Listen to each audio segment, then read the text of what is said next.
masuk. Yang udah masuk itu ada 5.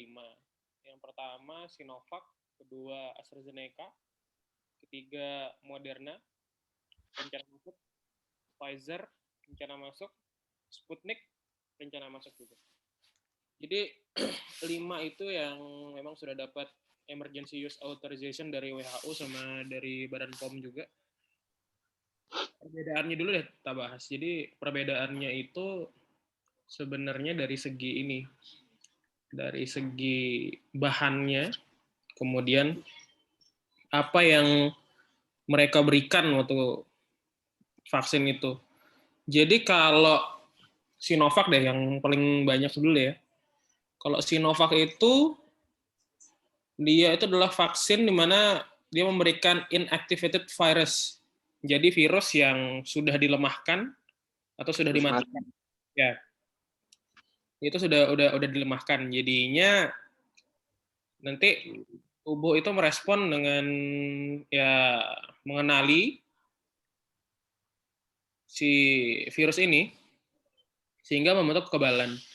Nah, tapi kalau hanya dengan satu dosis saja, dia tidak akan bisa poten gitu sistem imun kita. Jadi harus ada dosis yang berkala. Jadi dosis 1, dosis 2, dan kemungkinan juga dosis-dosis selanjutnya. Kemudian kalau AstraZeneca, AstraZeneca ini dia itu bukan inactivated virus, tapi yang dipakai itu adalah virus biasa, adenovirus. Nama virusnya itu adenovirus. Virus yang biasa menyebabkan cold atau flu. Jadi kalau motong Astra itu virusnya masih hidup. Masih hidup. Sinovac itu sudah mati. Ya. Kalau mati itu atau dilemahkan. Dilemahkan berarti kayak kalau dianalogikan virusnya itu dimasukin ke badan kita, tapi giginya dihilangin sama otaknya dihilangin, jadi dia nggak bisa mikir sama nggak bisa dikit gitu ya. Ya. Terus kalau yang AstraZeneca itu dia bukan coronavirus yang dimasukin, tapi adenovirus. Adenovirus itu yang menyebabkan common cold. Tapi kan kalau virus itu dia punya envelope ya. Dia kayak punya jubah gitu. Nah, jubah itu namanya spike. Spike-nya ini yang dipakein spike coronavirus. Ya, jadi masuklah nanti lewat vaksin itu adenovirusnya, dia bawa spike coronavirus, itu nanti yang dikenali sama sistem imun kita. Kayak gitu. Nah, dia juga butuh 2 dosis. Dia yang dosis pertama, kemudian setelah nunggu selama 4 minggu, baru dilakukan dosis kedua. Kalau yang kalau yang Sinovac itu dosis keduanya dia 28 hari. Ya, 4 minggu, 3-4 minggu. Kalau yang AstraZeneca itu dia nunggunya 12 minggu, sorry. Kemudian ada lagi yang paling terkenal Moderna sama Pfizer ya di dunia. Jadi ini yang udah canggih gitu. Mereka itu bukan pakai virus lagi, tapi pakainya mRNA. Mungkin waktu SMA kita belajar ya biologi. Isinya virus ya? Ya, jadi kan kalau virus itu COVID itu dia RNA ya virusnya. Kalau yang di Moderna atau Pfizer itu dia yang dikasih mRNA, messenger ribonucleic acid. Jadi tuh dia peneliti yang membuat vaksin ini membubuhkan kode genetik di sana. Jadi kode genetik itu akan membentuk protein, di mana protein ini itu sangat mirip dengan proteinnya COVID. Nah, jadi proteinnya COVID itu yang bisa menembus atau mempenetrasi sel-sel dalam tubuh. Nanti kalau misalkan setelah kita vaksin Moderna atau Pfizer, kemudian terbentuk proteinnya itu nanti akan segera dihancurkan sama sel pertahanan tubuh kita. Jadinya sel pertahanan tubuh kita tuh bisa mengenali protein yang ada yang mirip dengan coronavirus itu. Jadi kalau misalkan coronavirusnya yang asli yang datang, itu langsung bisa dihadapi. Karena memang yang overpower dari si COVID ini proteinnya. Jadi secara kasarnya itu gini lah. Overpower tuh gimana, Dok, maksudnya? Maksudnya yang membedakan antara dia dengan virus lain gitu, yang membuat dia lebih kejam lah gitu, membuat dia yang lebih punya kuasa gitu, punya power. Jadi ibaratnya itu beginilah, kalau coronavirus itu masuk ke tubuh, kan dia butuh waktu nih sel imun kita tuh untuk mengenali si corona ini. Jadi gejalanya itu terus ada, biasanya sampai 14 hari gitu. Ya kan? Nah, itu waktu imun kita tuh mengenali si virus. Jadi setelah mengenali, nanti misalkan udah selesai virusnya, baru terbentuk antibodi. Seperti itu. Jadi butuh waktu yang lama. Nah, sedangkan kalau misalkan udah divaksin, ya kan? Kalau divaksin itu cuma yang kayak misalkan Sinovac itu cuman virus yang dilemahkan, kemudian kalau yang Moderna atau Pfizer itu cuman mRNA-nya aja. Itu bakal cepet dia mengenalinya. Jadi tanpa butuh ngelawan virusnya. Kenalnya cukup. Ibaratnya itu dikasih tutorial gitu loh. Vaksin itu dikasih strategi ngelawan gitu aja. Jadi ini loh, coronavirus dikasih strategi ngelawan, cuma strategi melawannya itu beda-beda tergantung dari jenis vaksinnya.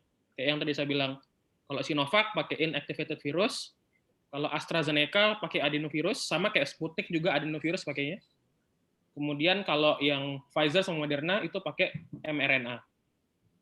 Kalau motong lagi nih, Dr. Zaki, berarti itu dikembangkan dari bahan dasar pas dulu baru masuk kan si corona nih kan?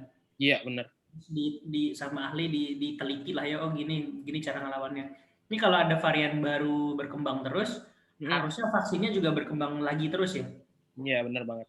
Jadi kalau dibilang kita suntik seluruh rakyat, udah disuntik seluruh rakyat, tapi kan variannya baru tuh. Iya. Gimana? Dan katanya tidak semua vaksin bisa menghalau varian, terutama Delta misalkan. Kayak Delta kan yang terbukti bisa mengcounter itu kalau tidak salah Moderna, kalau saya nggak salah, sama Astra. Sinovac belum kenal katanya dia. Ya, jadi gini. Sebenarnya yang berubah itu spike-nya. Spike itu yang ujung-ujungnya ya? Nah, spike-nya itu yang bagian paling luar envelope-nya itu. Yang kayak matahari yang apa? Ya, yang itu. Bagian paling luarnya lah, spike-nya itu yang berubah biasanya. Nah, jadi memang dari CDC ini kan sudah punya concern juga.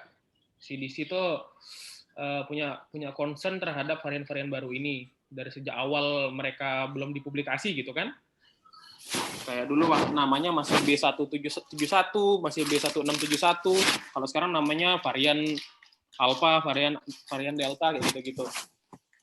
Jadi ada namanya varian of interest kalau dalam istilahnya CDC, ada juga varian of concern. Jadi kalau varian of interest itu adalah varian coronavirus yang dimonitor, tapi monitornya itu tidak terlalu intens. Sedangkan varian of concern itu yang memang dimonitor close, dimonitor secara dekat dan dikembangkan penelitian-penelitian yang bagaimana cara menghalaunya. Karena varian of concern ini bisa transmisinya itu lebih cepat, ya, atau penularannya lebih cepat, penyebarannya lebih cepat, dan menurunkan efikasi dari suatu vaksin. Nah, jadi yang termasuk varian of concern itu adalah alpha, beta, dan delta. 3 itu.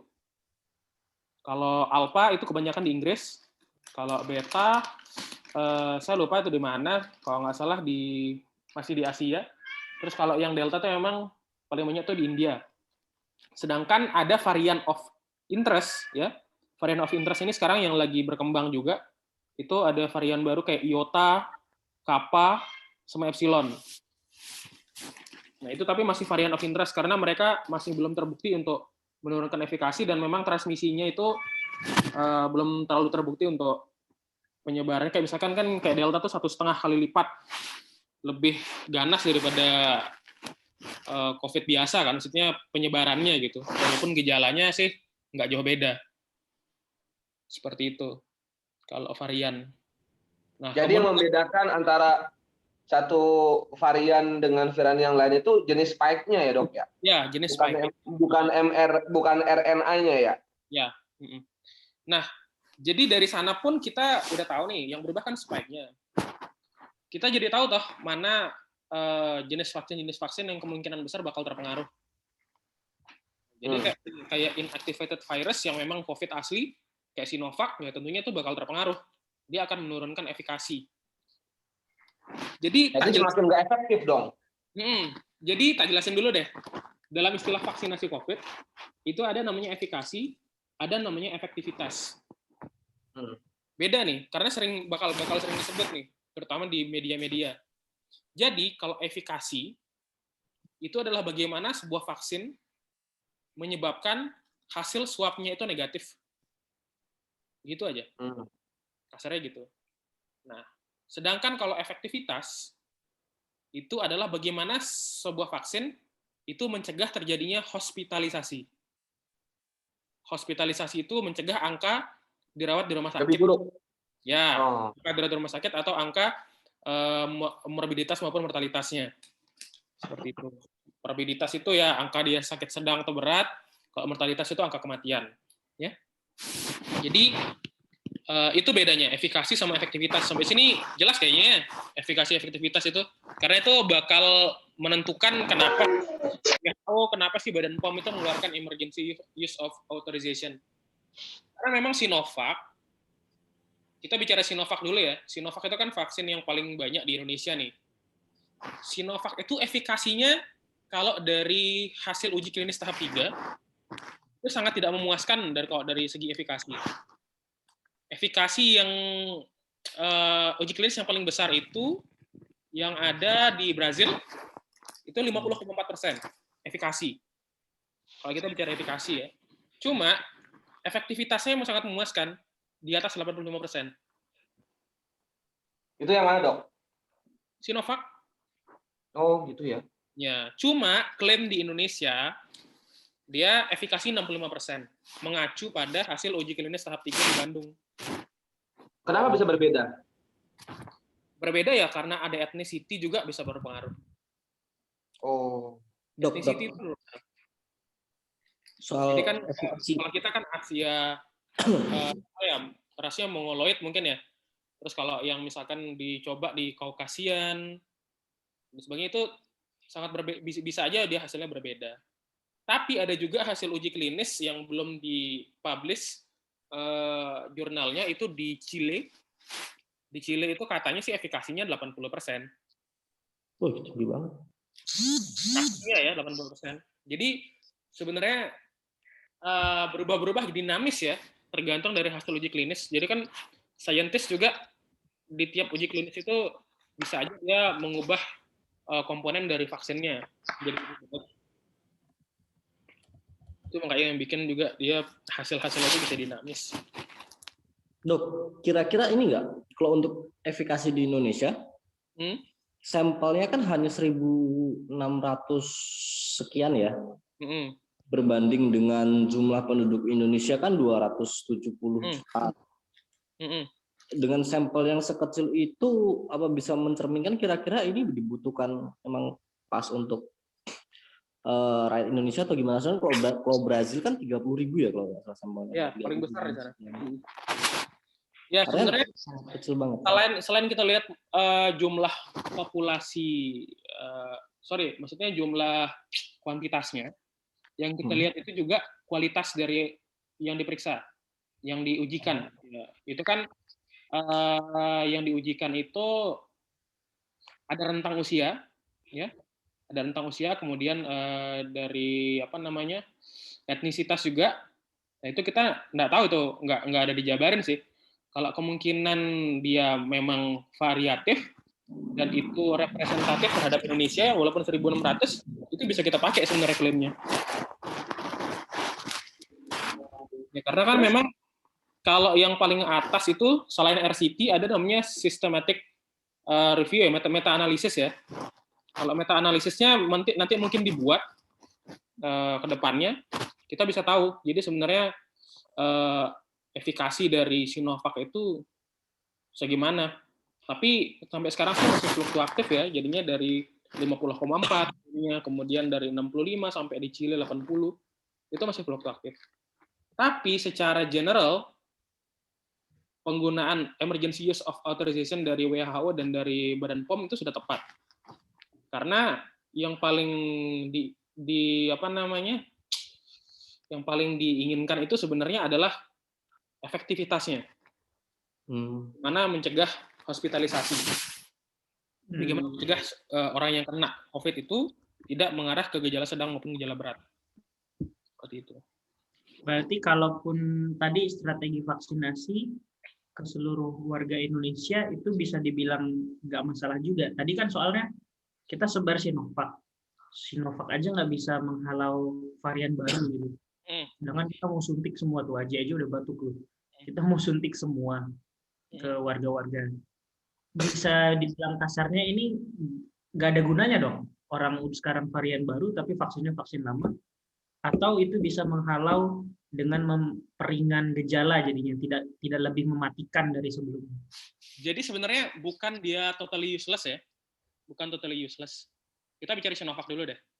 Memang kalau dari Delta terutama ya, itu dia bisa menurunkan efikasi dari Sinovac. Cuma penurunan efikasinya itu hanya sedikit kalau klaimnya. Cuman ini belum ada datanya ya. Belum ada publikasinya. Kalau yang dari insight research-nya dari yang dia bilang itu dari Bio Farma sih kalau nggak salah. Bio Farma bilang turun, tapi turunnya tidak signifikan, tidak turun lebih dari 5%. Seperti itu. Berarti kalau misalkan 65% itu turunnya sampai 60% aja gitu. Sedangkan untuk angka hospitalisasi itu masih bagus. Kita lihat terutama kalau yang kasus varian baru, varian Delta yang paling banyak ditemukan itu pertama kan di Kudus. Ya kan? Kalau dulu di Kudus itu nakesnya banyak yang meninggal. Bulan Februari itu masih varian biasa. Tapi setelah kena varian Delta yang di Kudus, itu walaupun nakesnya banyak yang kena, angka hospitalisasinya kecil.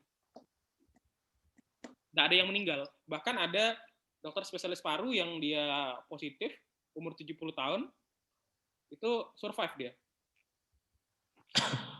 Tapi kalau secara nasional, Dok, lebih banyak kasusnya yang meninggal gelombang pertama apa gelombang kedua? Gelombang pertama jelas. Masih gelombang pertama ya? Gelombang pertama, karena kan gelombang pertama itu kita lama sih. Masih meraba-raba ya. Bagaimana terapinya, kemudian strateginya gimana, belum ada vaksinasi, itu sangat signifikan bedanya. Yang pertama tapi, sorry, lanjut. Kalau yang berbeda itu hanya Crohnnya, spike-nya, berarti 80% penyusun virus itu sama ya berarti ya? 80% virusnya sama, tubuhnya, bodinya yang bulat itu berarti penyusunnya sama. Sebenarnya tergantung kan tadi udah tak jelasin ya. Kalau misalkan vaksin Sinovac itu dia vaksin COVID, dia itu sebenarnya COVID. Virus COVID. Enggak. Maksudnya untuk virusnya varian Delta, antara varian Delta, Alpha, segala macamnya, berarti yang berbeda kan hanya crown-nya, hanya spike-nya. Berarti tubuhnya itu sama. Tubuhnya kurang lebih sama. Ya, kurang lebih sama.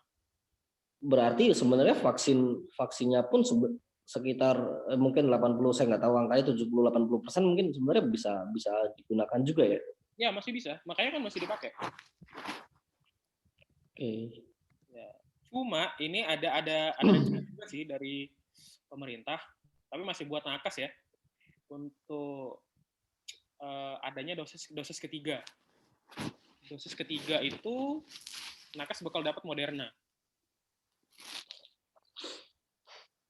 Lebih canggih dong. Ya, jadi belum tak jelasin ya masalah Moderna sama Pfizer ya. Kalau Moderna sama Pfizer itu dia mempunyai efikasi 95%. Wih. Jomplang banget kan dari Sinovac ya. Dia efikasi loh 95%. Sekarang semua nanya nih, kenapa sih Indonesia milih Sinovac? Kenapa? Murah? Enggak juga. Yo enggak tahu kok, tanya saya. Jadi memang ada beberapa alasan Indonesia itu memilih Sinovac. Yang pertama, itu adalah masalah produsen. Jadi kan kita enggak akan bisa terus-terusan mengimpor vaksin itu dari Cina kan. Tapi kita juga bisa memproduksinya itu di Indonesia. Dan bagaimana kita nge-keep vaksin itu. Jadi kalau di Indonesia itu produsen vaksin utama itu adalah Bio Farma. Nah, Bio Farma itu mereka itu sangat familiar dengan vaksin-vaksin yang tipenya inactivated virus. Ya, jadi kalau misalkan mereka pakai Sinovac, itu mereka lebih familiar dengan itu. Contoh inactivated virus selain selain vaksin COVID, itu vaksin polio. Itu inactivated virus juga. Mereka udah sering buat vaksin polio. Jadi kalau misalkan dikasih yang inactivated virus, mereka lebih enak. Kemudian dari segi penyimpanan juga, di mana dari masing-masing vaksin itu punya kriteria penyimpanan sendiri. Kalau Moderna dan Pfizer itu harus pada suhu minus 70 sampai minus 80 derajat Celcius. Sedangkan kalau AstraZeneca itu dia harus di kondisi minus 20 derajat Celcius. Sedangkan Sinovac itu di suhu 2 sampai 8 derajat Celcius. Berarti ditaruh di kulkas aja bisa kan? Nah, kayak gitu. Memang karena kita kan juga iklimnya tropis gitu kan. Sementara tidak semua sentral-sentral kesehatan itu punya pendingin yang suhunya minus 70, minus 80. Tidak semua. Jadi itu juga pertimbangannya. Dan vaksin yang dapat emergency use of authorization yang paling cepat waktu itu Sinovac. Sinovac waktu itu, dan makanya diproduksi massal. Tapi kita sekarang juga punya Astra yang agak lebih langka gitu kan. Terus Sinovac sama vaksin gotong royong tuh Sinopharm kan ya? Sinopharm ya. Sinopharm. Itu ada baru lagi berarti ya? Sinopharm itu sama. Isinya Coronavac. Sinovac, Sinopharm itu sama? Iya, sama. Coronavac isinya. Oh, berarti sama aja gitu ya. Kalau kalau gitu berarti tidak sia-sia gitu ya strategi vaksinasi yang saya rasa kalau strategi vaksinasinya itu udah ini ya, udah benar.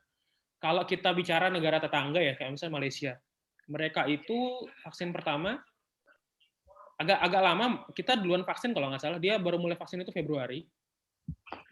Mereka pertama pakai Pfizer. Waktu itu dapat sekitar 300.000 dosis. Dan itu cuma diperuntukkan nakes memang sama wakil rakyat. Kemudian yang tahap keduanya baru mereka pakai Sinovac. Jadi sudah sama aja. Mayoritas penduduknya juga pakai Sinovac gitu. Kalau setelah strategi yang kayak gini, ada prediksi dari para dokter perkiraannya sampai kapan COVID ini? Ya, kalau COVID ya perkiraannya kita nggak tahu ya, masalahnya kita nih ibaratnya lomba lari. Lomba lari sama kecepatan mutasi virusnya. Sekarang masih menang Delta kan? Vaksin masih kalah kan? Vaksin masih menang sih, karena ada Moderna, Pfizer. Sementara di Indonesia. Iya, di Indonesia masih menang Delta. Masih menang balapan Delta dibandingkan si vaksinnya. Masih menang Delta. Terus kalau angka kan memang banyakkan yang sembuh daripada yang meninggal sebenarnya kan ya. Tapi angka dokter positif versus angka dokter gugur Itu gimana? Kan makin banyak juga dokter-dokter senior gitu ya, orang-orang terdepan. Apa sebenarnya kecil juga dokter yang gugur dibandingkan dokter yang bertahan hidup gitu? Woi, banyak yang meninggal, nakes. Saya kira lebih banyak yang meninggal waktu first wave ya dibanding yang sekarang. Lebih banyak yang meninggal yang first wave. Karena ya tadi banyak faktornya itu yang udah tak bilang. Yang pertama ya vaksinasi itu sangat berperan. Yang kedua ya karena memang sudah mulai ada titik terang untuk terapi dari COVID itu sendiri, kayak misalkan plasma konvalesen, kemudian antivirus seperti Favipiravir dan sebagainya.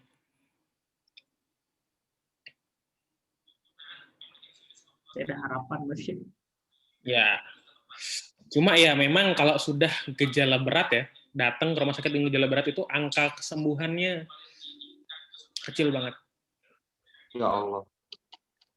Terutama gejala kalau berat itu kayak gimana, Dok? Gejala berat, disebut berat itu gejalanya gimana?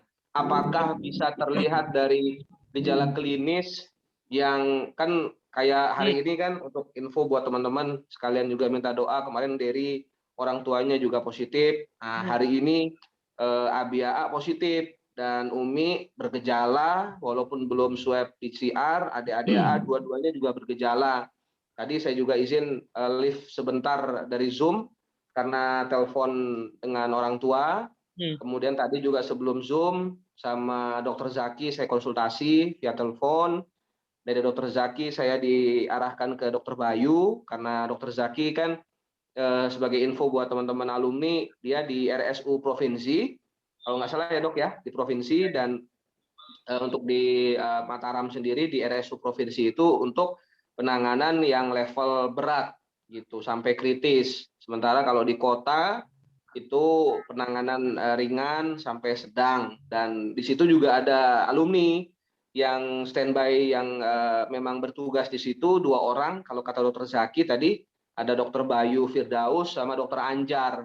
Cuman kalau Dokter Anjar itu lebih ke isolasi kalau saya tidak salah tadi sedengarnya, sementara kalau Dokter Bayu memang di bagian COVID-nya. Dan tadi sudah saya telepon, beliau juga, Dokter Bayu juga besok pagi ada dinas pagi di bagian COVID, dan mudah-mudahan setelah orang tua ke puskesmas dapat rujukan ke kota.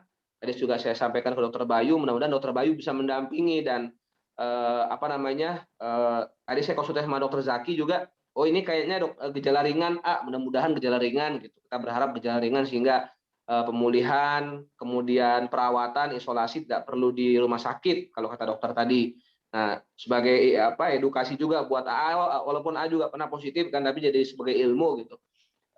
Bagaimana seseorang itu kita bisa nilai, oh ini ringan, ini sedang, ini berat, ini kritis ya. Gimana itu Dokter Zaki? Ya, jadi sebenarnya parameternya banyak ya. Kita nggak bisa cuma menilai dari satu parameter. Yang berhak kalau di hierarki itu yang berhak menentukan dokter spesialis paru. Sebelum COVID-19 biasanya. Jadi kita menyiapkan data dari pasien, dari keluhan pasien, kemudian dari hasil laboratorium, dari hasil pemeriksaan rosentoraks, kemudian konsulkan ke spesialis paru. Dia menentukan apakah gejala ringan, sedang, berat, seperti itu. Tapi untuk kita yang awam, itu sebenarnya ada beberapa hal, terutama kalau misalkan pasien-pasiennya isolasi mandiri di rumah ya,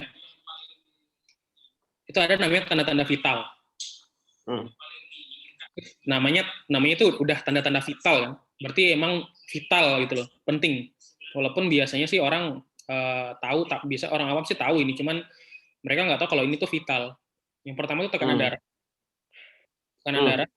kemudian respiration rate atau laju pernafasan dalam 1 menit. Kemudian nadi dalam 1 menit, laju nadi biasanya sih arteri radialis yang dinilai ya, yang di sini arteri radialis. Kemudian temperatur, suhu, dan yang paling penting dalam pandemi ini itu adalah SpO2 atau saturasi oksigen. Ya, biasanya sih kalau pasien yang sudah mengalami desaturasi itu artinya saturasi oksigennya menurun. kita katakan saturasi oksigen menurun itu jika sudah di bawah 95. Di bawah 95. Ya. Kalau udah di bawah 95, itu pasti ngarahnya ke sedang atau berat. Di bawah 95 ya? Soalnya izin potong juga. Kemarin Bapak sempat 94, 90, 93, 95 lagi. Bisa naik turun gitu ya? Itu udah dikalibrasi nggak alatnya? Saya nggak tahu, kemarin memang di rumah sakit, tapi setelah itu akhirnya saya beliin lewat Tokopedia supaya dia bisa ngamatin tiap hari. Jadi tadi kalau udah di bawah 95, ya. Kita akan minta oksigen juga ya sama saudara yang bisa beliin. Jadi berarti 94 tuh parah ya? Sedang ke berat. Sedang ke berat. Jadi 94 ke bawah sedang. Zak, mau nanya dong, berarti oximeter itu akurat ya yang dijual di pasaran? Iya, kalau kita sih yang kalau nggak usah sebut merek lah ya. Ya. Sebut juga nggak apa-apa, biar tahu. Kalau dia harganya udah di atas 150 tuh udah bagus lah. Oh, range harga di atas 150 itu udah akurat lah ya dok ya? Ya. Gitu. Karena saya kemarin kan beliin buat orang tua di rumah tuh. Karena takut kan ya udah cari yang merek Xiaomi gitu, ya udah kan aja.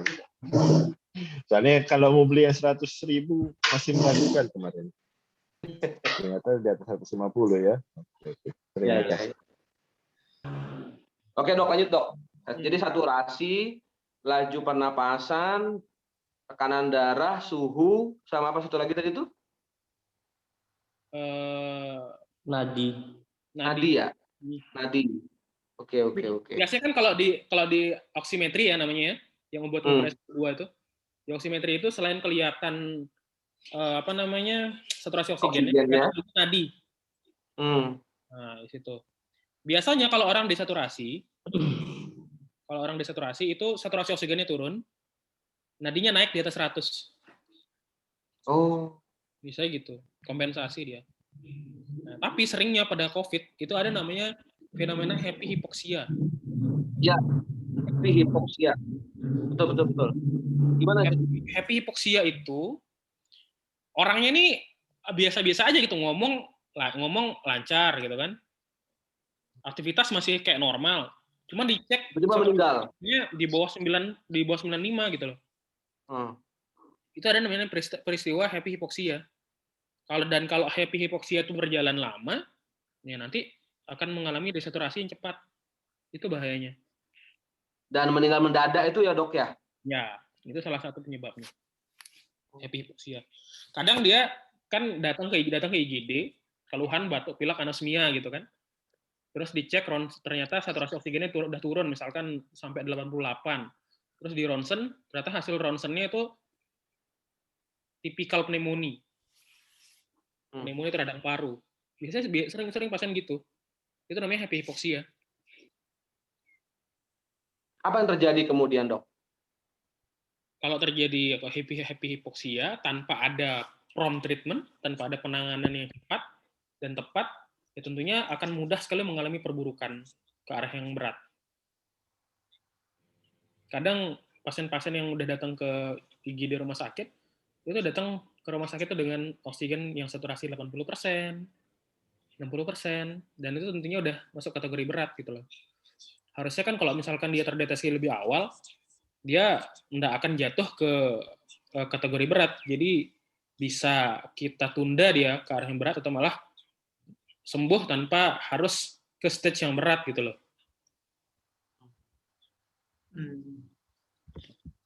Itu makanya penting sekali monitoring SpO2. Ya, pakai alat setiap hari. Ya, tiap hari. Tiap hari minimal sih kalau lagi isolasi mandiri ya 2 jam sekali lah. Berarti bisa beliin juga tuh ke keluarga. Iya. Atau yang di Lombok kayak saya kemarin karena akses di Cilacap itu terbatas, oksigen juga harus cari ke kabupaten sebelah kan. Jadi Om hujan tuh waktu itu dia nyariin 3 jam baru dapat. Tapi alhamdulillah gitu kan. Berarti memang backup gitu ya, Dokter Zaki, backup itu paling tidak oksigen sediakan kalau kenapa-napa ya, jadi emergency gitu. Dan saya jadi lewat Tokopedia belikan saturator. Ya itu tadi kata Adian juga kan berarti di atas 50 ya 300, 200 yang penting ada lah. Terus tadi Aji di grup bilang di tempatnya kerja lagi musim tuh yang kayak gitu tuh. Gimana coba maksudnya? Enggak, emang di satu desa di tempat saya hampir semuanya sih gejala yang kayak tadi saya bilang di grup. Dia ada orang yang pusing, demam, terus batuk pilek, seperti itu. Beberapa juga ada yang nggak nyium apapun, terus nggak bisa ngerasa apapun lidahnya, kayak gitu. Itu bersamaan, Ji? Maksudnya dalam tempo yang dekat gitu? Oh, sekarang ini ya, sekarang bareng gitu. Sampai satu desa. Ya ada yang udah sembuh, ada yang belum. Kayak gitu. Ada yang ngecek, tapi cuma ngeceknya ke mantri ya. Karena murah. Iya, kok katanya mantri sih bilangnya gejala tipes. Nah, pasti begitu. Always pasti begitu. Nggak mantri, nggak klinik. Kalau datang keluhan kayak gitu pasti tipes. Ini juga saya mau klarifikasi ke dokter Zaki. Kenapa begitu? Kenapa? Sampai istri saya tuh marah tadi. Jangan, pokoknya kalau kayak begini jangan bawa ke klinik, bawa ke rumah sakit, swab biar jelas. Karena ujung-ujungnya pasti bilang tipes, kata istri saya. Kenapa, Dok? Jadi gini, tipes itu diagnosa keranjang sampah. Diagnosa? Keranjang sampah. Gimana tuh maksudnya? Jadi kalau udah nggak tahu penyebabnya apa ya udah ditipesin gitu. Udah ngomongnya tipes gitu ya. Sekarang tak tanya. Sebenarnya diagnosa tipes itu gimana sih? Nggak tahu, pokoknya ada orang nggak enak badan, demam, sakit, pusing, badannya pegel-pegel, tipes aja dibilangnya. Jadi diagnosa tipes itu sebenarnya dengan pemeriksaan laboratorium ya. Jadi walaupun dia dengan gejala dan juga hasil pemeriksaan fisik, tapi itu semua tidak spesifik gitu. Jadi memang pemeriksaan menunjang. Kalau gold standarnya sih kultur darah. Gold standarnya ya, baku emasnya. Kalau kita kan COVID tuh PCR gitu kan. Kalau tipoid ya kultur darah. Kalau misalkan dia sudah lebih dari 14 hari, kultur feses. Seperti itu. Kalau misalkan ada pemeriksaan, misalkan swab antigennya tipes dah ya. Swab antigen tipes itu yang setara itu di dunia tipes itu ada namanya pemeriksaan apa ya? Widal. Tes Widal. Nah, itu tes Widal itu sangat tidak spesifik. Dan nilai sensitivitasnya juga rendah. Semua orang Indonesia, kalau misalkan dicek Widal, hampir semua positif. Ya, karena kita tuh makanannya nggak higienis. Jadi hampir semua kita tuh pasti pernah terpapar gitu dengan Salmonella typhi. Jadi kalau misalkan dicek Widalnya, kemungkinan besar positif, tapi bukan lagi sakit tipes gitu loh. Makanya sebenarnya tipoid itu bisa didiagnosa di rumah sakit sebenarnya harusnya. Bukan di klinik apa mantri gitu ya? Iya, kalau itu mereka cuma aja nembak aja keranjang sampah. Berarti bisa nggak dikatakan bahwa ketika disebut dia tipes, si dokter atau klinik tersebut enggan atau nggak mau mendeteksi lebih atau bagaimana, Dok? Mereka nggak bisa nggak punya modalitasnya buat deteksi. Ya udah berdasarkan hasil pemeriksaan fisik dan anamnesa aja. Karena mereka nggak tahu ya udah ditipesin gitu. Padahal untuk bisa soheh tipes pun harus pemeriksaan detail di rumah sakit gitu kan? Kalaupun dia dari anamnesa dan dari pemeriksaan fisik itu demamnya tuh harus 7 hari, lebih dari 7 hari. Kalau kita ini ya nilai apa namanya maka dirinya itu ciri-ciri dari tipes gitu kan, dia nggak mesti cuma demam 7 hari aja, demamnya itu 7 hari dan tipenya harus continue. Jadi terus-terusan tinggi. Jadi nggak ada tipoid itu yang dia naik turun tuh nggak ada. Jadi kalau tipoid ya udah demamnya tuh tinggi terus gitu loh. Tinggi terus atau stabil tapi tinggi? Tinggi terus. Jadi kalau di dunia demam itu ada namanya demam yang intermittent, ada demam yang kontinu. Kalau demam kontinu itu biasanya pada tipoid. Kalau demam yang intermittent seringkali pada dengue fever. Dengue fever yang kayak pelana kuda tuh loh. Iya. Jadi hari 1, hari 2 naik lagi gitu ya. Hari ketiga, hari keempat rendah. Hari kelima naik lagi, padahal itu fase penyembuhan gitu loh. Itu namanya demam intermittent. Kalau tipoid demamnya kontinu. Nah, sementara kalau demamnya COVID ini? Demamnya COVID yang sering kontinu. Jadi gejala COVID mirip gejala ini ya, gejala tipes ya? Enggak semua. Kalau COVID, spektrumnya terlalu luas. Spektrumnya terlalu luas, oke. Nah, itu yang membuat bisa ini ya, berbeda ya, dalam tanda kutip di beberapa orang. Kayak sesak itu nggak di semua orang. Nggak semua. Demam juga, bahkan tanpa gejala. Bahkan ada yang pegel-pegel, tapi positif. Iya, karena gini, saya pernah dapat dari siapa? Dari Zaki atau siapa ya? Bahwa COVID ini penyakit dengan 1000 pakaian, 1000 warna. Jadi kayak bunglon gitu, jadi beda orang, beda gejala gitu. Walaupun memang pasti ada irisannya, pasti ada irisan kalau kayak diagram Venn tuh ya, ada irisannya. Tapi setiap orang gejalanya memang beda-beda. Cuma tadi kan Dokter Zaki saya highlight tuh, ada gejala vital, ada kondisi vital, ada gejala yang sifatnya vital yang kalau sudah masuk ke daerah sini, wah ini sudah lampu kuning istilah kata gitu. Itu yang mungkin membedakan dengan gejala sakit yang lain kan ya Dok ya? Suaranya Dok agak hilang. Udah balik? Ya. Ya, jadi kalau bisa kita patahkan dari gejala ya, dia itu gejala respiratorinya sebenarnya yang menonjol. Ya, itu yang paling banyak, gejala respirasi. Paling banyak ya, ini di garis bawahi paling banyak mungkin sekitar 80%.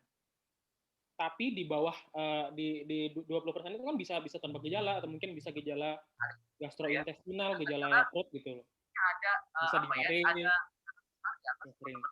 Ternyata kalau gejala respirasi ya contohnya demam, batuk pilek, nyeri tenggorokan, anosmia. Anosmia itu nggak bisa nyium bau. Oh, waduh. Tadi yang hilang rasa itu, hilang bau itu. Kalau anosmia itu hilang bau, kalau misalkan hilang rasa lidah, itu namanya agesia. Oh.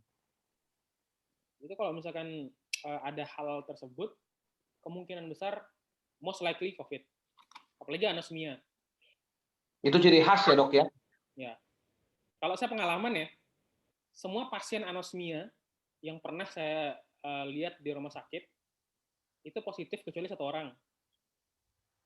Oh iya? Iya, 1 orang aja, istri saya.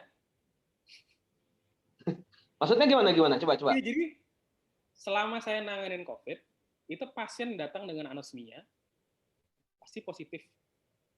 Dan yang nggak positif itu cuma 1 yang pernah saya lihat, istri saya gitu loh. Masya Allah. Istri saya pernah anosmia, pernah agesia. Nah, terus kenapa itu akhirnya? Nyium nggak bisa. Sebabnya apa? Lidahnya nggak rasa apa-apa, demam 7 hari, batuk pilek, tapi di swab PCR negatif. 2 kali. So? Ya, saya berdoa itu beneran negatif ya. Tapi kalau saya mau seuzon sih, mungkin ini varian baru. Waduh. Anak Yui kuat kok insya Allah. Waktu itu kan saya juga lagi batuk pilek tuh. Tapi juga negatif gitu loh. Nah, loh kan. Tapi kan dulu waktu kita kecil kan sering ya, kita pilek sampai nggak bisa nyium bau. Ya. Terus sampai nggak enak makan, nggak ada rasanya pas mau makan. Mungkin penyakitnya istrinya Dokter Zaki itu mungkin itu.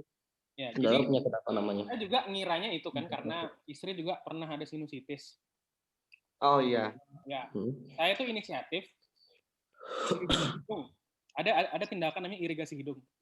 Irigasi ya. Ya, irigasi hidung itu jadi dimasukin Cairan. NaCl, cairan infus itu. Kemudian pakein squid 10 cc yang kayak suntikan gitu. Disedot, disemprot. Masukin hidung kanan, keluar hidung kiri. Ya. Nah, jadi kalau misalkan mampet, kalau misalkan beneran mampet, itu bakal keluar.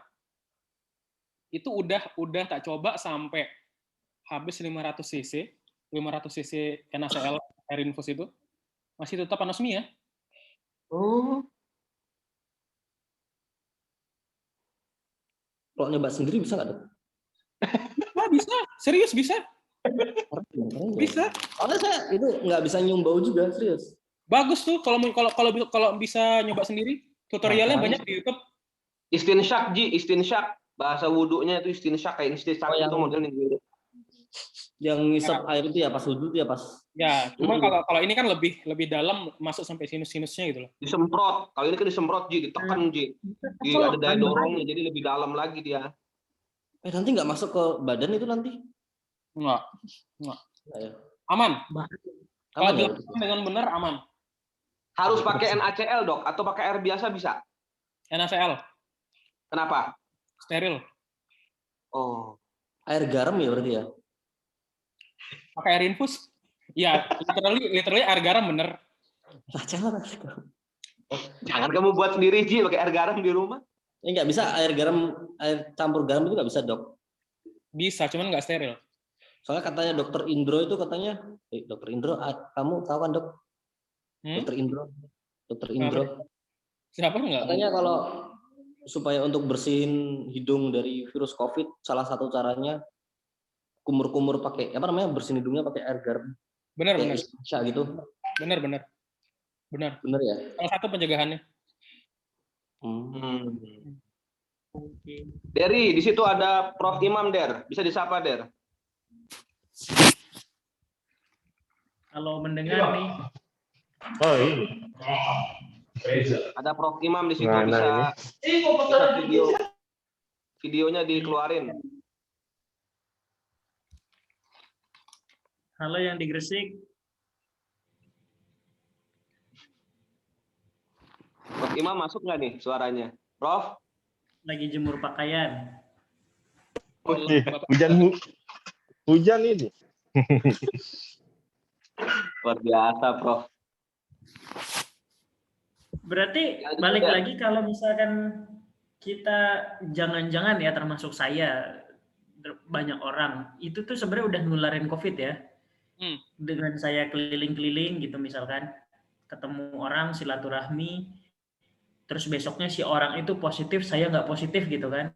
Bisa jadi gitu ya, bisa jadi. Pas saya berkunjung saya bawa penyakit, tapi saya nggak bergejala dan orang itu terlalu lemah imunnya gitu kan. Jadi dengan pakaian, dengan droplet, makan bareng segala macem. Misalkan saya ketemu Aji nih, ketemu keluarganya Aji, terus saya pulang, terus Aji bilang 3 hari kemudian, saya positif, saya khawatir, saya PCR negatif terus udah 3 kali. Sedangkan keluarganya Aji sekeluarga positif. Bisa jadi gitu ya. Saya yang bawain virusnya ke keluarga yang saya kunjungi gitu. Bisa jadi. Terus berapa lama dia, Dok? Misalkan Deri tadi kasusnya kayak gitu, dia nggak ada gejala, terus ternyata orang yang dia temui justru bergejala. Nah, terus si virus yang ada di tubuhnya Deri misalkan tuh bisa bertahan atau hilang tuh berapa lama durasi? Literatur kebanyakan 14 hari. Makanya isoman kan 14 hari.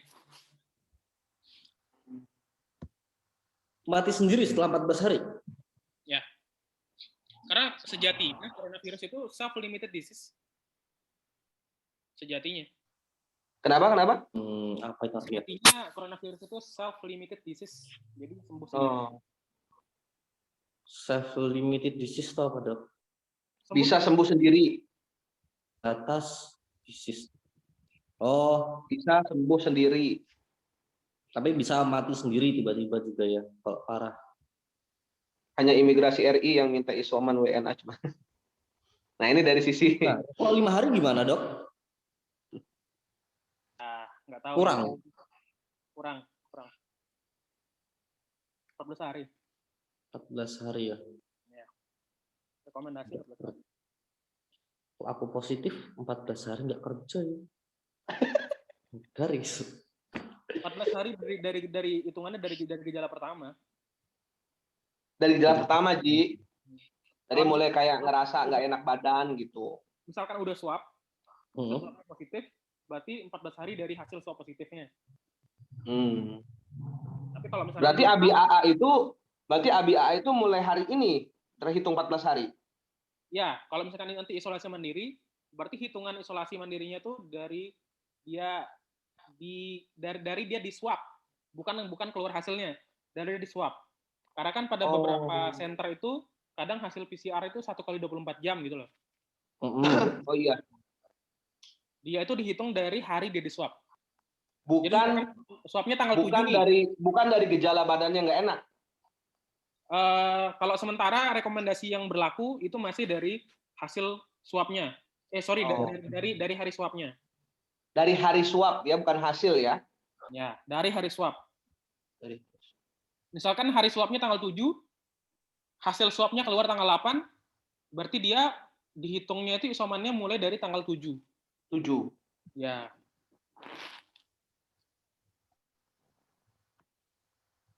Sampai tanggal 21 berarti ya. Ya. Kalau 5 hari udah sembuh gimana? Kalau aturan isolasi mandiri ya, kita bicara isolasi mandiri nih. Misalkan pasiennya itu terkonfirmasi positif PCR gitu kan. Maka dia itu akan dilakukan isolasi mandiri 10 hari jika tanpa gejala. Kalau misalkan dia dengan gejala, maka dia akan isolasi selama 10 hari ditambah 3 hari bebas gejala. Tambah 3 hari bebas. 3 hari bebas gejala itu maksudnya setelah 10 hari itu? Ya, jadi 10 hari ditambah 3 hari bebas gejala. Misalkan gini, dia tuh gejala ringan gitu ya, misalkan dia cuma batuk aja. 10 hari udah lewat, nah kemudian dilihat sisanya, kalau misalkan dia masih batuk sampai 7 hari, berarti dia lanjut tuh 7 hari isolasi. Terus misalkan di hari ke-7 dia udah selesai batuknya, maka dari itu dihitung 3 harinya. 20 hari total berarti dia. Ya itu kan andai kata. Cuma perumpamaan. Pokoknya rumusnya itu 10 hari plus 3 hari bebas gejala. Dan tidak ada swab evaluasi. Oh, nggak ada swab evaluasi, berarti cuma sekali di awal aja swabnya. Ya, sekali di awal aja, kemudian nggak ada swab evaluasi. Itu ada ininya, ada alasannya. Kok Kak Ardi dulu perasaan berkali-kali swab dia? Waktu awal-awal dulu. Pertama swab. 2 swab, 3 kali saya swab. Gejala apa? Enggak? Gejala ringan apa sedang ya? Batuk, pilek, lendir, demam.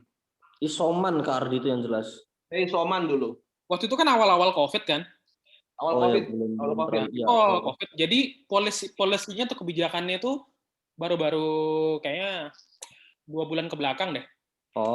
Ya, jadinya itu ada alasannya. Alasannya adalah dari WHO ada penelitian virus COVID kalau misalkan udah 10 hari dari gejala pertama, itu virusnya kalaupun dia hasil swabnya ada, itu sudah inaktif.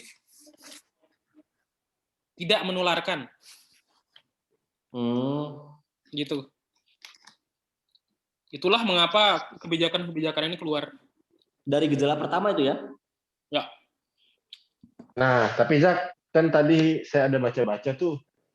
Ada yang gejalanya baru muncul 9 hari setelah swab. Itu gimana tuh? Lihat lagi gejalanya. Gejala apa? Oh gitu. Nah, kan ada yang. Ada juga gejala-gejala post-COVID gitu kan. Oh gitu. Ya malah yang ekstrem itu ada namanya istilah long COVID. Jadi swabnya tuh udah negatif, tapi gejalanya masih. Itu namanya long COVID.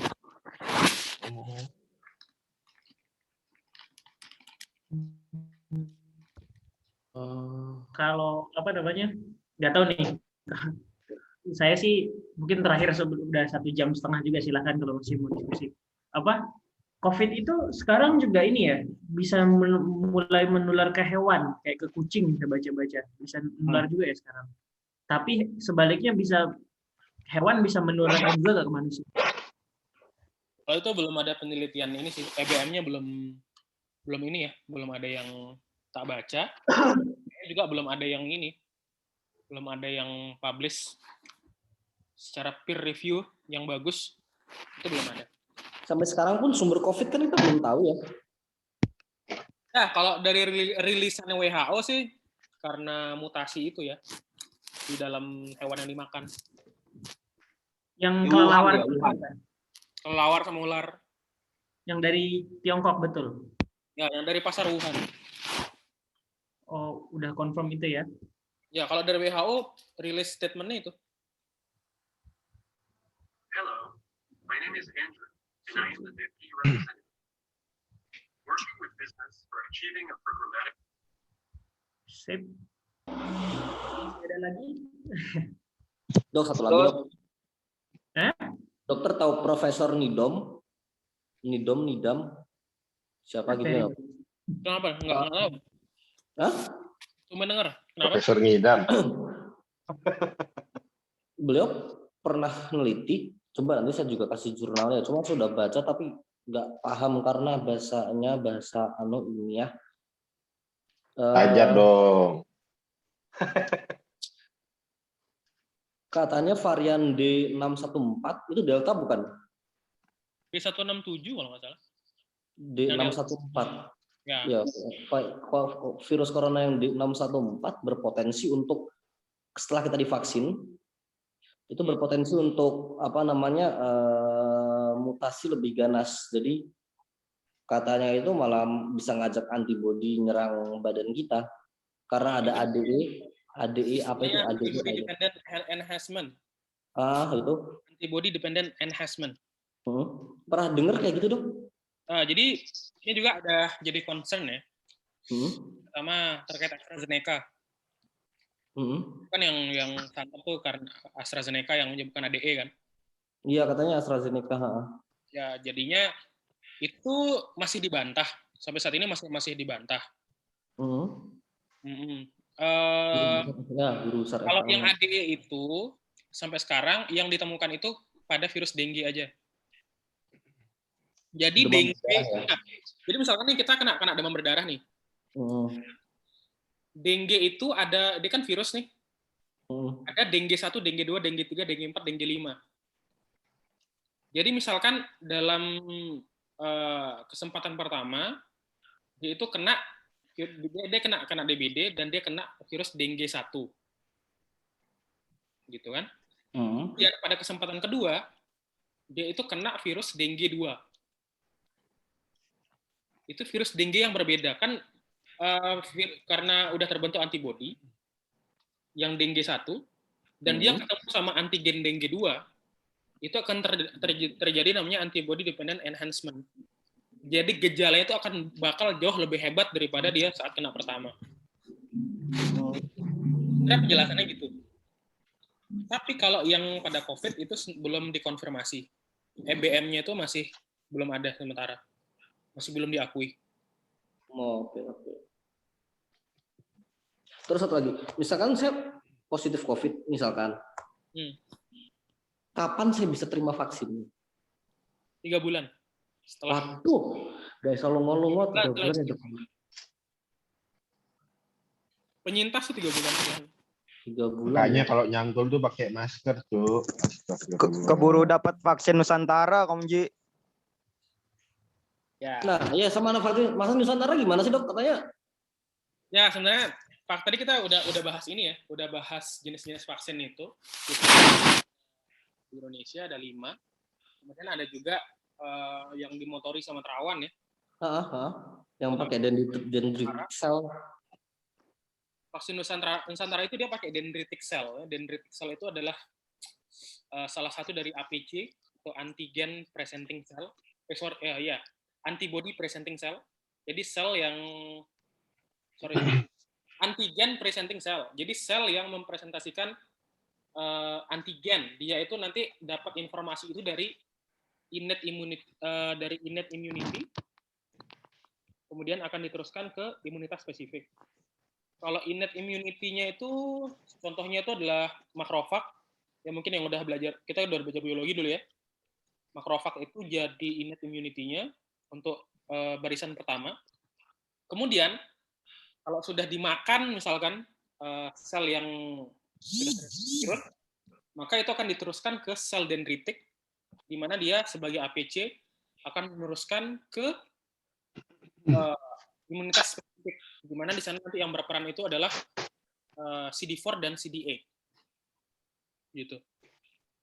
Jadi dia vaksin Nusantara itu yang tak baca mempengaruhi dendritik selnya. Jadi bagaimana supaya dendritik selnya itu bisa menerima kode genetik si COVID-nya. Dan yang belum tahu informasi lagi ya, katanya sel dendritiknya itu akan diambil dari orangnya langsung. 2 kali kerja. Ya, itu untuk mekanisme sebenarnya tuh kita belum tahu sampai sekarang karena memang belum ada rilisan ilmiahnya. Baru sampai uji klinis tahap 2. Tadi juga belum terjawab tuh yang saya vaksin 1 Astra. Terus vaksin 2 kayaknya nggak ada Astra di Papua gitu. Bisa nggak vaksin 2-nya pakai Sinovac misalkan, beda jenis vaksin? Sepaham saya, yang nggak bisa digabung itu adalah yang mRNA. Yang nggak bisa digabung itu yang mRNA. Yang mRNA sama mRNA nggak bisa. Kayak misalkan Moderna campur sama Pfizer nggak bisa.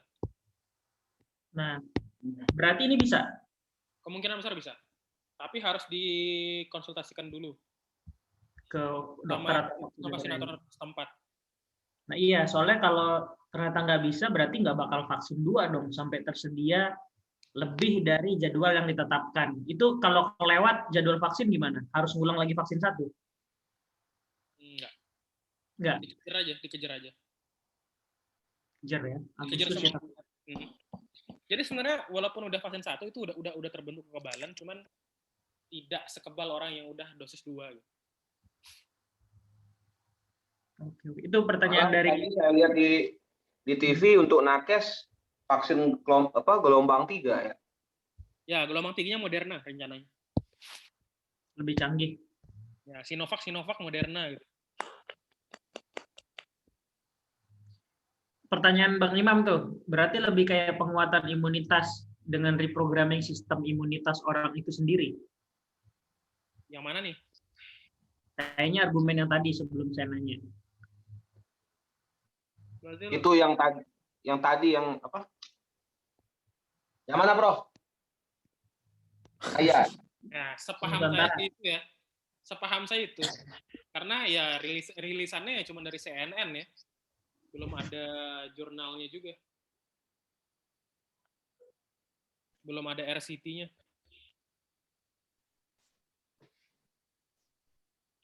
Iya. Dan tadi saya telepon Dokter Bayu, beliau bilang UGD atau IGD di RS Kota penuh. Jadi, oh iya, pada penuh semua. Jadi kalau misalkan ada pasien dan minta perawatan, jika dia gejala sedang ringan dan ditempuh isolasi mandiri, dua kemungkinan kayak Dokter Zaki bilang tadi, isoman di rumah atau di rumah sakit darurat. Karena di rumah sakit kota udah penuh, kewalahan kita, kata Dokter Bayu. Tapi kayaknya Mataram biasa-biasa aja ya doknya dengan keadaan rumah sakit tenaga medis kayak begitu. Seperti katanya Ridwan Kamil, kita tuh terbagi 3. Oh iya. Ya tapi kalau yang di NTB kayaknya lebih banyak yang makhluk ini deh, makhluk 3. Yang denial ya. Denial ya. Kan gubernurnya jalan-jalan terus, sibuk dia.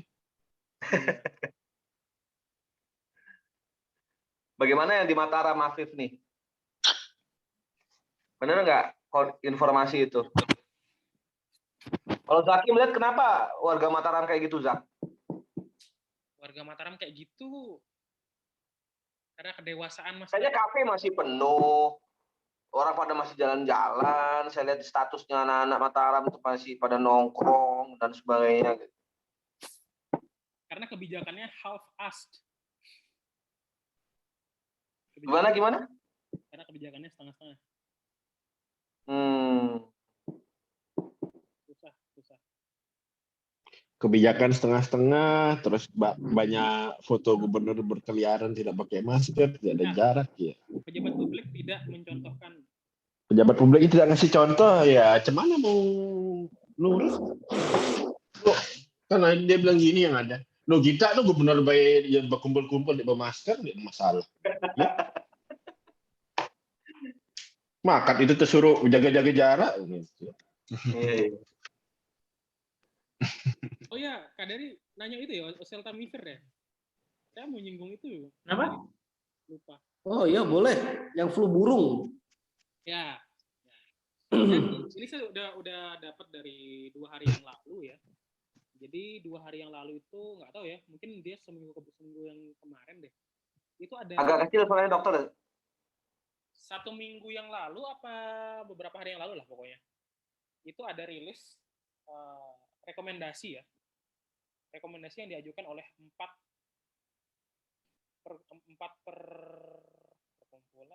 perhimpunan 5 spesialis. Jadi yang pertama adalah PDPI, Perhimpunan Dokter Spesialis Paru Indonesia. Kemudian PAPDI, Perhimpunan Ahli Penyakit Dalam Indonesia. Kemudian Perdatin, Perhimpunan Anestesiologi. Kemudian ada juga dari IDAI, dan Dokter Anak Indonesia.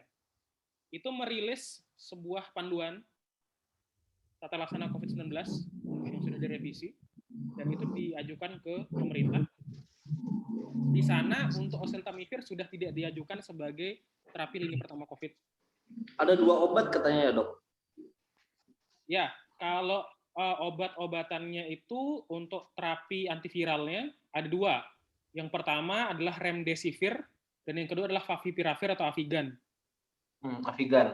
Itu Avigan yang mahal ya? Ya, itu yang di ACC sebagai terapi lini pertama. Seperti itu. Kalau oseltamivir sudah tidak direkomendasikan. Dia itu oseltamivir kan awal-awal COVID tuh sebenarnya. Awal COVID itu dipakai karena memang dia mekanismenya untuk mencegah ini nukleotidase pada pasien-pasien yang kita curiga COVID-19, tapi kita curiga juga dia influenza biasa. Jadi nggak bisa bedain. Sebenarnya ya bisa juga sih oseltamivir itu mencegah replikasi dari COVID, bisa. Nah, cuman memang tidak spesifik seperti itu, dan ada beberapa efek samping juga yang dilaporkan kayak begitu. Namun better than nothing karena favipiravir pun stoknya tipis. Di beberapa center malah tidak ada. Ya jadinya daripada tidak dapat antivirus sudah positif, ya dikasih oseltamivir seperti itu. Efek sampingnya memang ini. Yang kayak Data bilang di grup itu ada common side effects atau efek samping yang paling biasa itu adalah kayak misalkan vertigo, mual, muntah. Nah, itu efek samping yang biasa sebenarnya. Kalau misalkan yang luar biasa tuh yang kalau sudah terjadi reaksi alergi berat, kayak misalkan terjadi shock anafilaktik. Shock anafilaktik itu di mana tensinya turun, nadinya meningkat dikarenakan pemberian obat tersebut. Kemudian ada tiba-tiba sesak nafas, shock anafilaktik.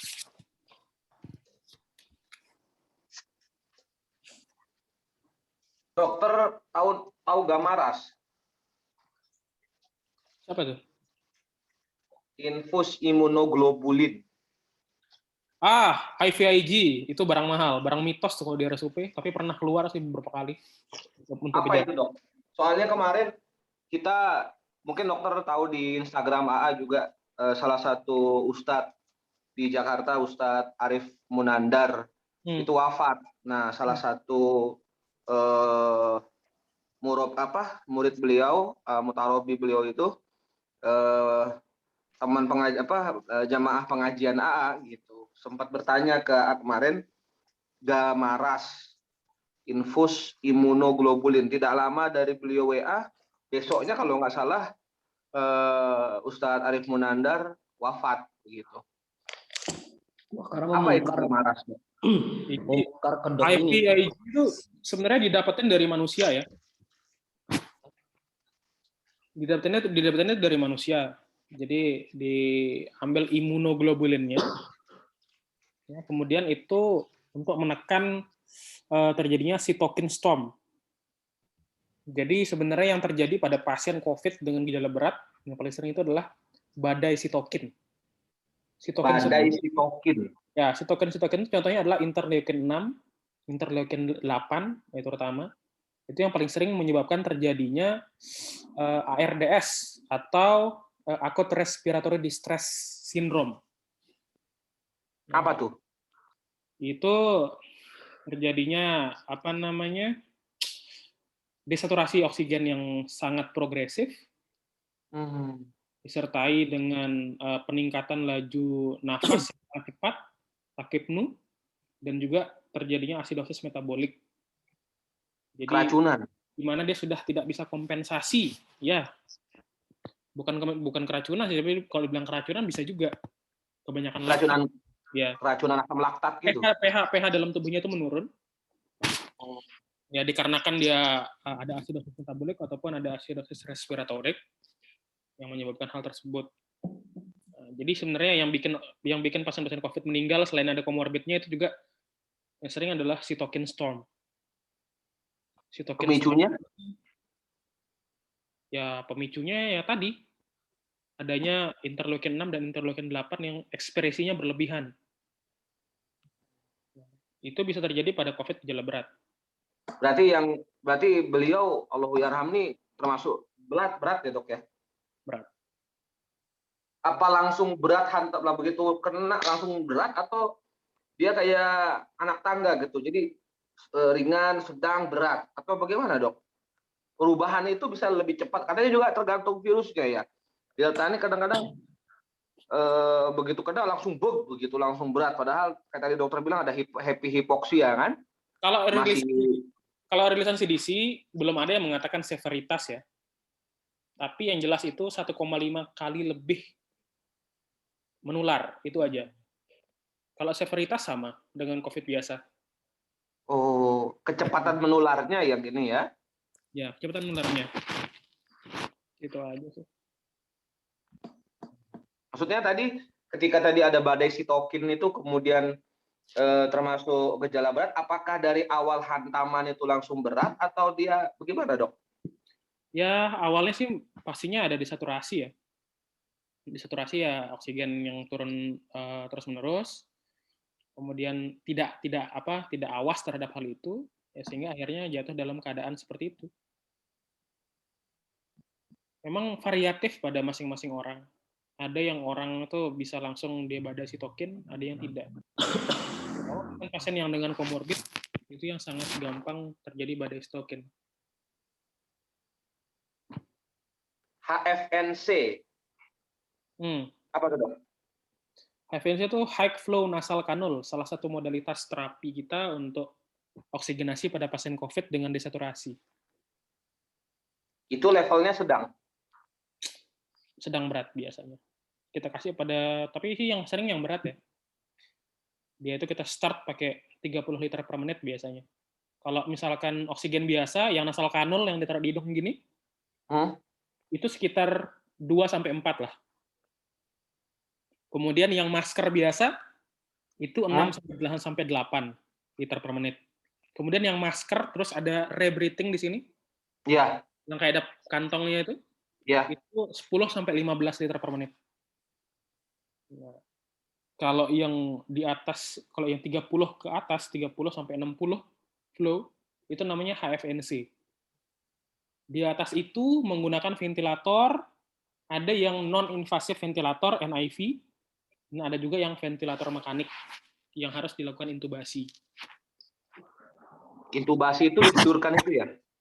Ya, ditidurkan, kemudian dimasukkan pipa ETT namanya, bukan pipa, selang sih, selang ETT dari mulut sampai ke paru-paru. Si Ali Jabir tuh sampai intubasi, Dok.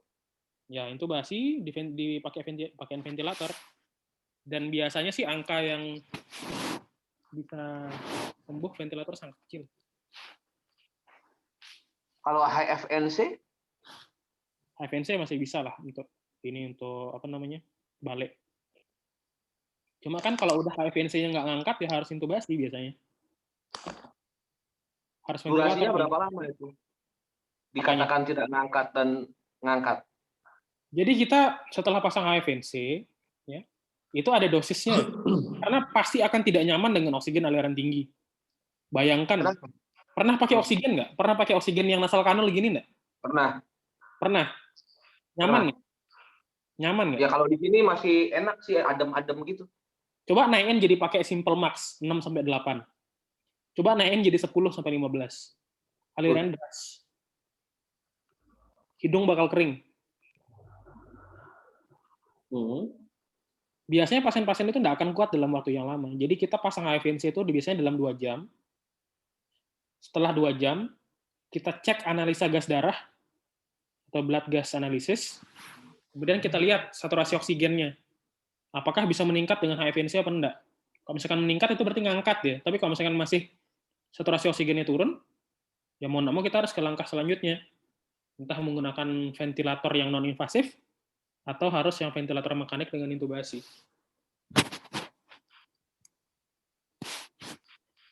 Jadi itu alatnya dibongkar pasang, Dok? Nggak diem?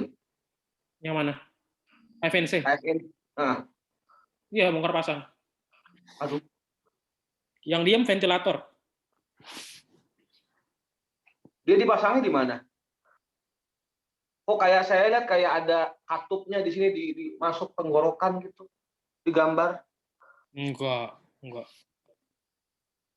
kok. Salah lihat atau kayak selang gitu? Kayak selang. Kayak selang kan? Pakai masker gitu ya, kayak masker gitu. Maksudnya yang nempel di muka nih. Kayak masker. Itu yang lihat itu ya selang-selang yang menghubungkan antara mesin dengan maskernya. Oh. Dan itu tekanan tinggi, Dok. Tekanan tinggi. Flow-nya 30-60 liter per menit. Dengan fraksi oksigen 40% biasanya. Jadi ada udara masuk gitu kita rasa? Pasti, deras. Nggak akan nyaman. Kayak ngirup angin topan mungkin ya. Iya. Oh, ya, mungkin sih. Belum pernah ngerasain juga soalnya. Tapi kebanyakan pasien nggak nyaman. Ya.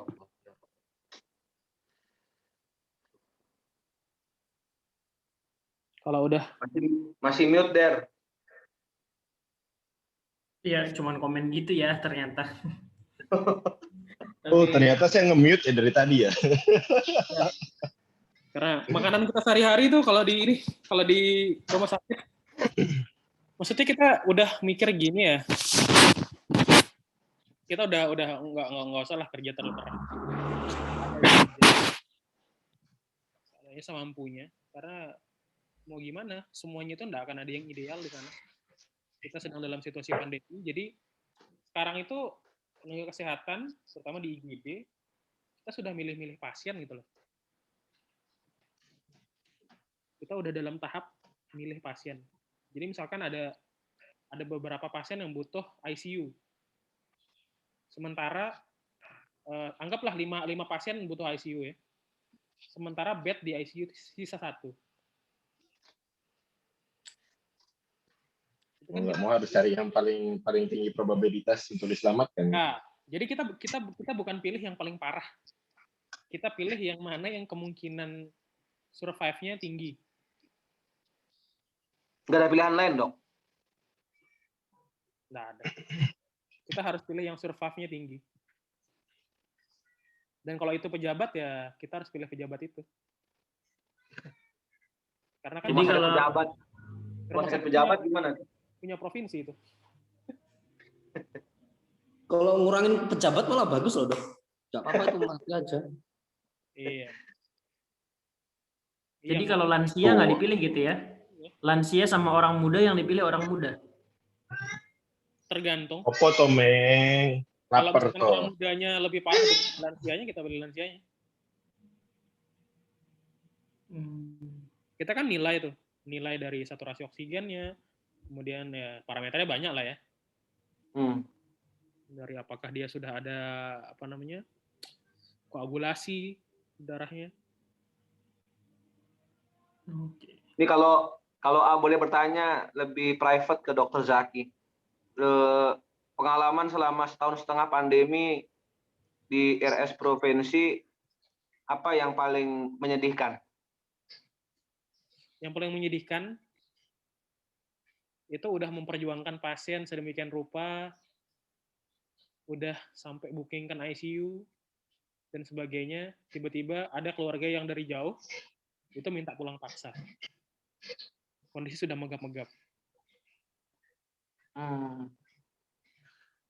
Karena apa itu? Yang sering gitu sih. Gini aja loh. Nggak percaya ya? Kan kalau sistemnya di Lombok ya, kalau belum musyawarah sampai moyang-moyangnya tuh susah buat mereka ambil keputusan.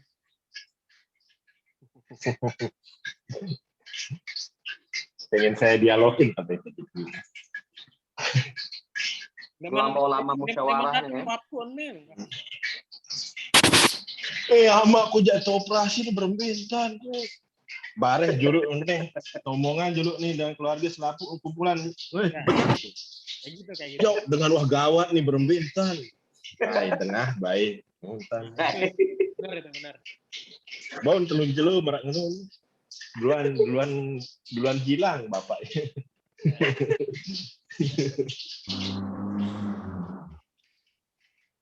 Itu yang paling saya juga kayak gitu. Kalau dulu itu yang paling menyedihkan ya, Dok ya. Dulu tuh pasien pulang paksa kan dikawal polisi, dikawal TNI ya. Kalau sekarang pulang paksa udah pulang paksa aja. Kita nggak ada yang larang. Udah males soalnya ya. Udah terlalu banyak kan nggak bisa. Terlalu banyak resource yang dibutuhkan untuk membujuk mereka. Buang-buang waktu lah istilahnya, Dok ya. Ada lagi mungkin, Dok, dari pasien yang lain mungkin apa gitu, kondisinya sudah berat tapi dia survive akhirnya dengan izin Allah sembuh atau apa misalkan? Di rumah sakit provinsi yang COVID ya,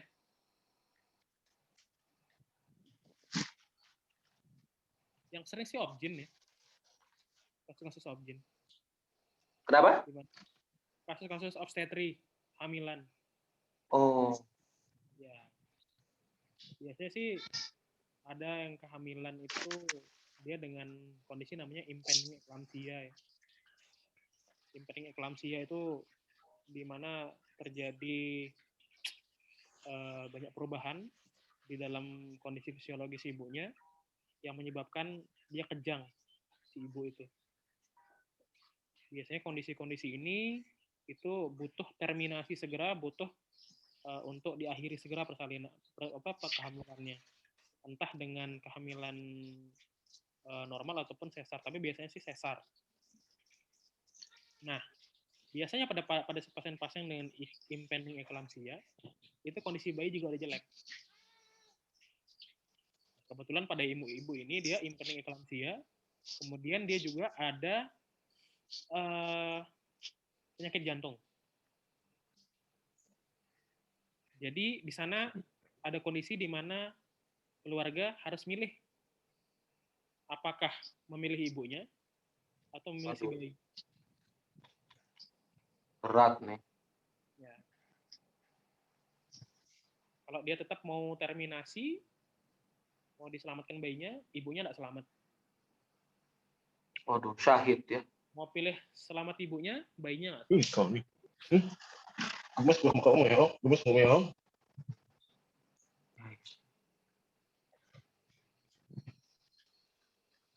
Allah. Ada lagi mungkin yang mau bertanya teman-teman? Luar biasa ini. Daging semua isinya. Luar biasa. Atau Aji lagi turn on video? Atau kita ke kesimpulan pesan kesan ke dokter terus satu persatu mau minta doa apa gitu ya di situasi yang sekarang? Ya. Kalau virtual malaikat juga ada Kak Ardi? Oh, ada lah. Ada. Tetap ya, ikut di Zoom juga? Tetap. Ikut. Samping kiri kanan kan masih ada malaikat kita. Oh iya, jadi sambil tapi dicatat. Ji, tapi kamu ada malaikat kan, Ji? ada Rokib Atid. Oh, Kalau ada. yang Oh, tak. vitamin D itu gimana, Dok? Apa?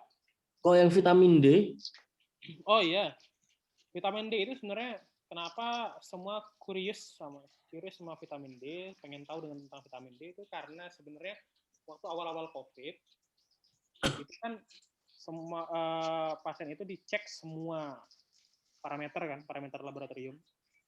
Ternyata pada pasien dengan gejala berat itu terdapat defisiensi vitamin D.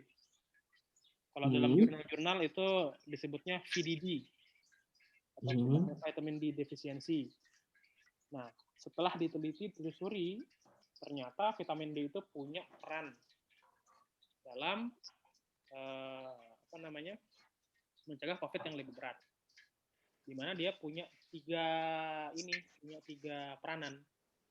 Peranan yang pertama, dia bisa mengurangi replikasi sel dari virusnya sendiri.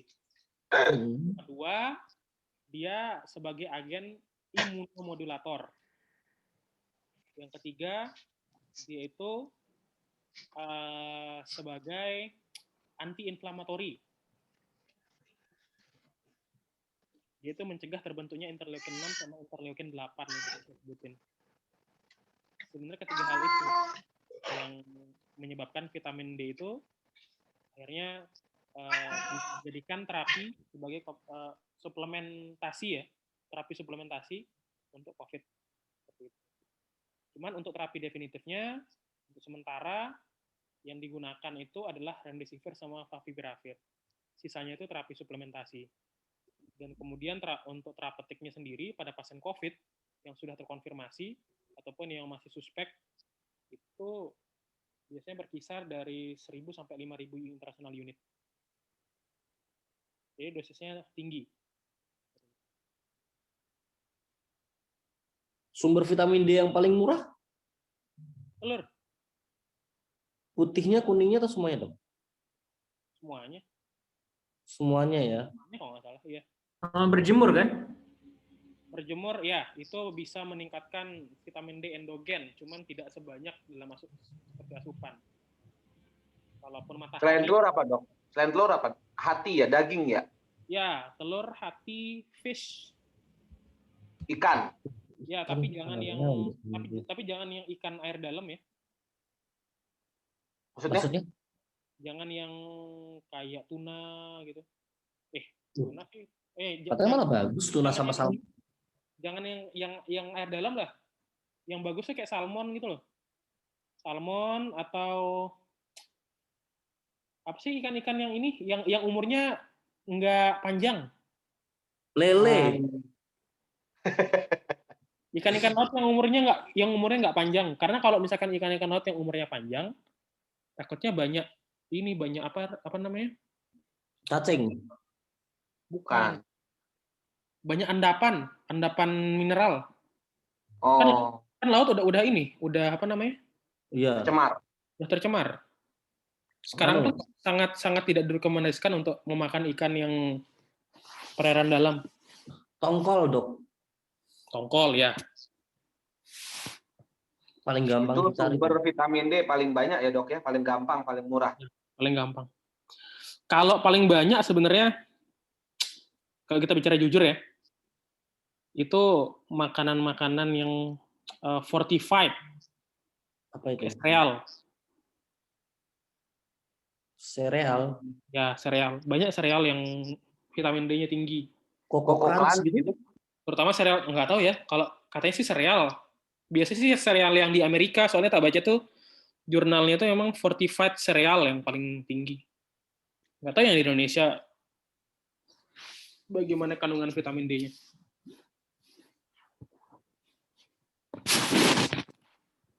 Ivermectin udah resmi, Dok? Ivermectin baru tak baca, itu surat edarnya yang keluar, bukan dia izin BPOM-nya. Jadi udah ada rilisan dari CNN yang tak baca itu beberapa jam ya, 4 jam yang lalu. Hanya surat edarnya saja. Jadi untuk uji klinisnya belum dapat izin dari Badan POM. Sorry, izin klinis sudah ada, cuma izin uji klinis yang udah ada ya, cuma untuk yang terapetiknya belum. Emergency use of authorization-nya belum.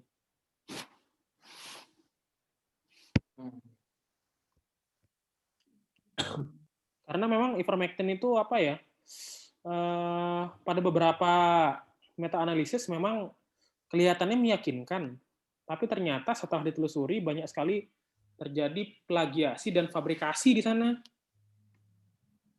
Data-datanya itu mungkin nanti bisa dibaca-baca. Itu udah dibongkar sampai ditarik dari jurnal apa gitu. Pokoknya dia beberapa penelitian itu ditarik. Dan dari hasil rekomendasi yang dari 4 spesialis itu, ivermectin masih diperdebatkan karena hasilnya tidak konsisten untuk terapetiknya, efek terapetiknya. Terapetik itu apa? Efek terapi. Oh.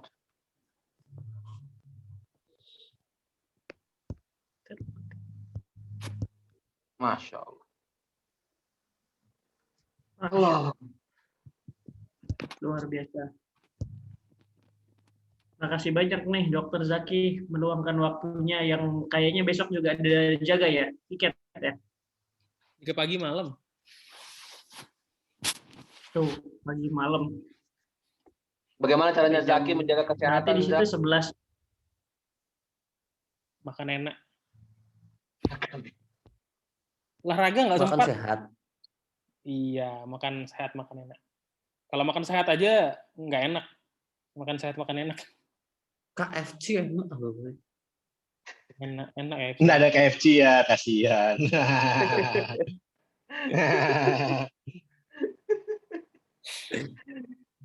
BTW Zaki udah ini berapa bulan, Zak? 5 mau 6. Alhamdulillah. Semoga Amin. Semoga lancar jadi anak yang solehah lah, insya Allah. Doakan. Amin. Yang penting jaga kesehatan untuk ibu dan anak. Amin. Memang ini pangkung terus suruh dendek mah tamu sih deh. Oke. Mau ke kesimpulan nih Kak Ardi, teman-teman? Ya, dari Dokter Zaki dulu kesimpulan, baru semuanya menyampaikan doa masing-masing. Siap. Kesimpulan dari pertemuan hari ini. Sebagai dokter dulu mungkin ya, nanti baru ke sebagai Zaki. Zaki sebagai remus. Ya, jadi kalau dari saya sih kan kita sesuai topik ya, vaksin. Kalau vaksin sementara ini Indonesia sudah on track ya. Sudah on track, kita dukung aja untuk vaksinasinya. Masalah fitnah dan yang lain-lain seperti konspirasi dan sebagainya, kita lawan lah. Kan kita sudah tahu yang benar itu seperti apa. Kita lawan sebisanya. Kita dukung apa yang sudah dilakukan pemerintah. Kalau misalkan keluarga yang ada yang belum vaksin, kita ingatkan untuk vaksin. Karena ini salah satu jalan kita untuk memutus rantai penularan COVID-19 di Indonesia. Kita berusaha membangun safe road ya. Kalau bahasa vaksinasi itu, kita membangun jalan yang aman, kita membangun herd immunity, jadi orang-orang yang tidak layak untuk vaksin itu bisa terlindungi, karena 70% dari kita itu sudah mempunyai kekebalan terhadap COVID-19. Kalau dari saya sih itu. Jadi ayo kita vaksin juga pesannya. Ya, yuk vaksin. Apapun vaksinnya kan tadi udah jelas ya. Sudah vaksin. semua menguntungkan. Jangan lupa vaksin, bukan vaksin. 88 yang ada di sini. Kalau Zaki udah 2 kali ya, second shot. Udah 2. Yang lain saya sisa kedua nih, 3 Agustus mudah-mudahan dapat. Terima kasih. Sekalian doanya mungkin yang mau diaminkan teman-teman atau nanti Kardi ya, kita yang lain dulu gitu. Kita terakhir aja deh. Oke, nanti Zaki juga sebelum Kardi nggak apa-apa. Mungkin dari kalau menyimak nih, Ferry masih di tempat? Ferry Aldeul Haki. Ferry tidur, Ferry. Lemah, Ferry. Kalah semua orang timur, Ferry. Ferry tidur. Bang Imam masih menjemur. Ya, nggak apa-apa, kita jadi soundtrack berarti kan? Soundtrack sambil mengantarkan ke dalam mimpi. Afif juga AFK ini. Nanti rekamannya mudah-mudahan bisa didengarkan lagi. Kalau gitu ke Gorontalo. Adian. Yo, apa yang bisa saya omongkan? Ya apa? Minta doa apa? Menyampaikan sesuatu. Diaminkan sama jam. Iya, menurut studi sih ya. Tadi saya kan kebetulan kemarin habis swab. Jadi semua di kantor saya itu sudah vaksin. Ada 1 orang yang tidak vaksin karena percayanya vaksin itu haram. Dia tidak paham memang. Susah, banyak dramanya. Akhirnya dari 10 orang yang ini cuma dia sendiri yang positif. Dan itu dia kena yang kedua.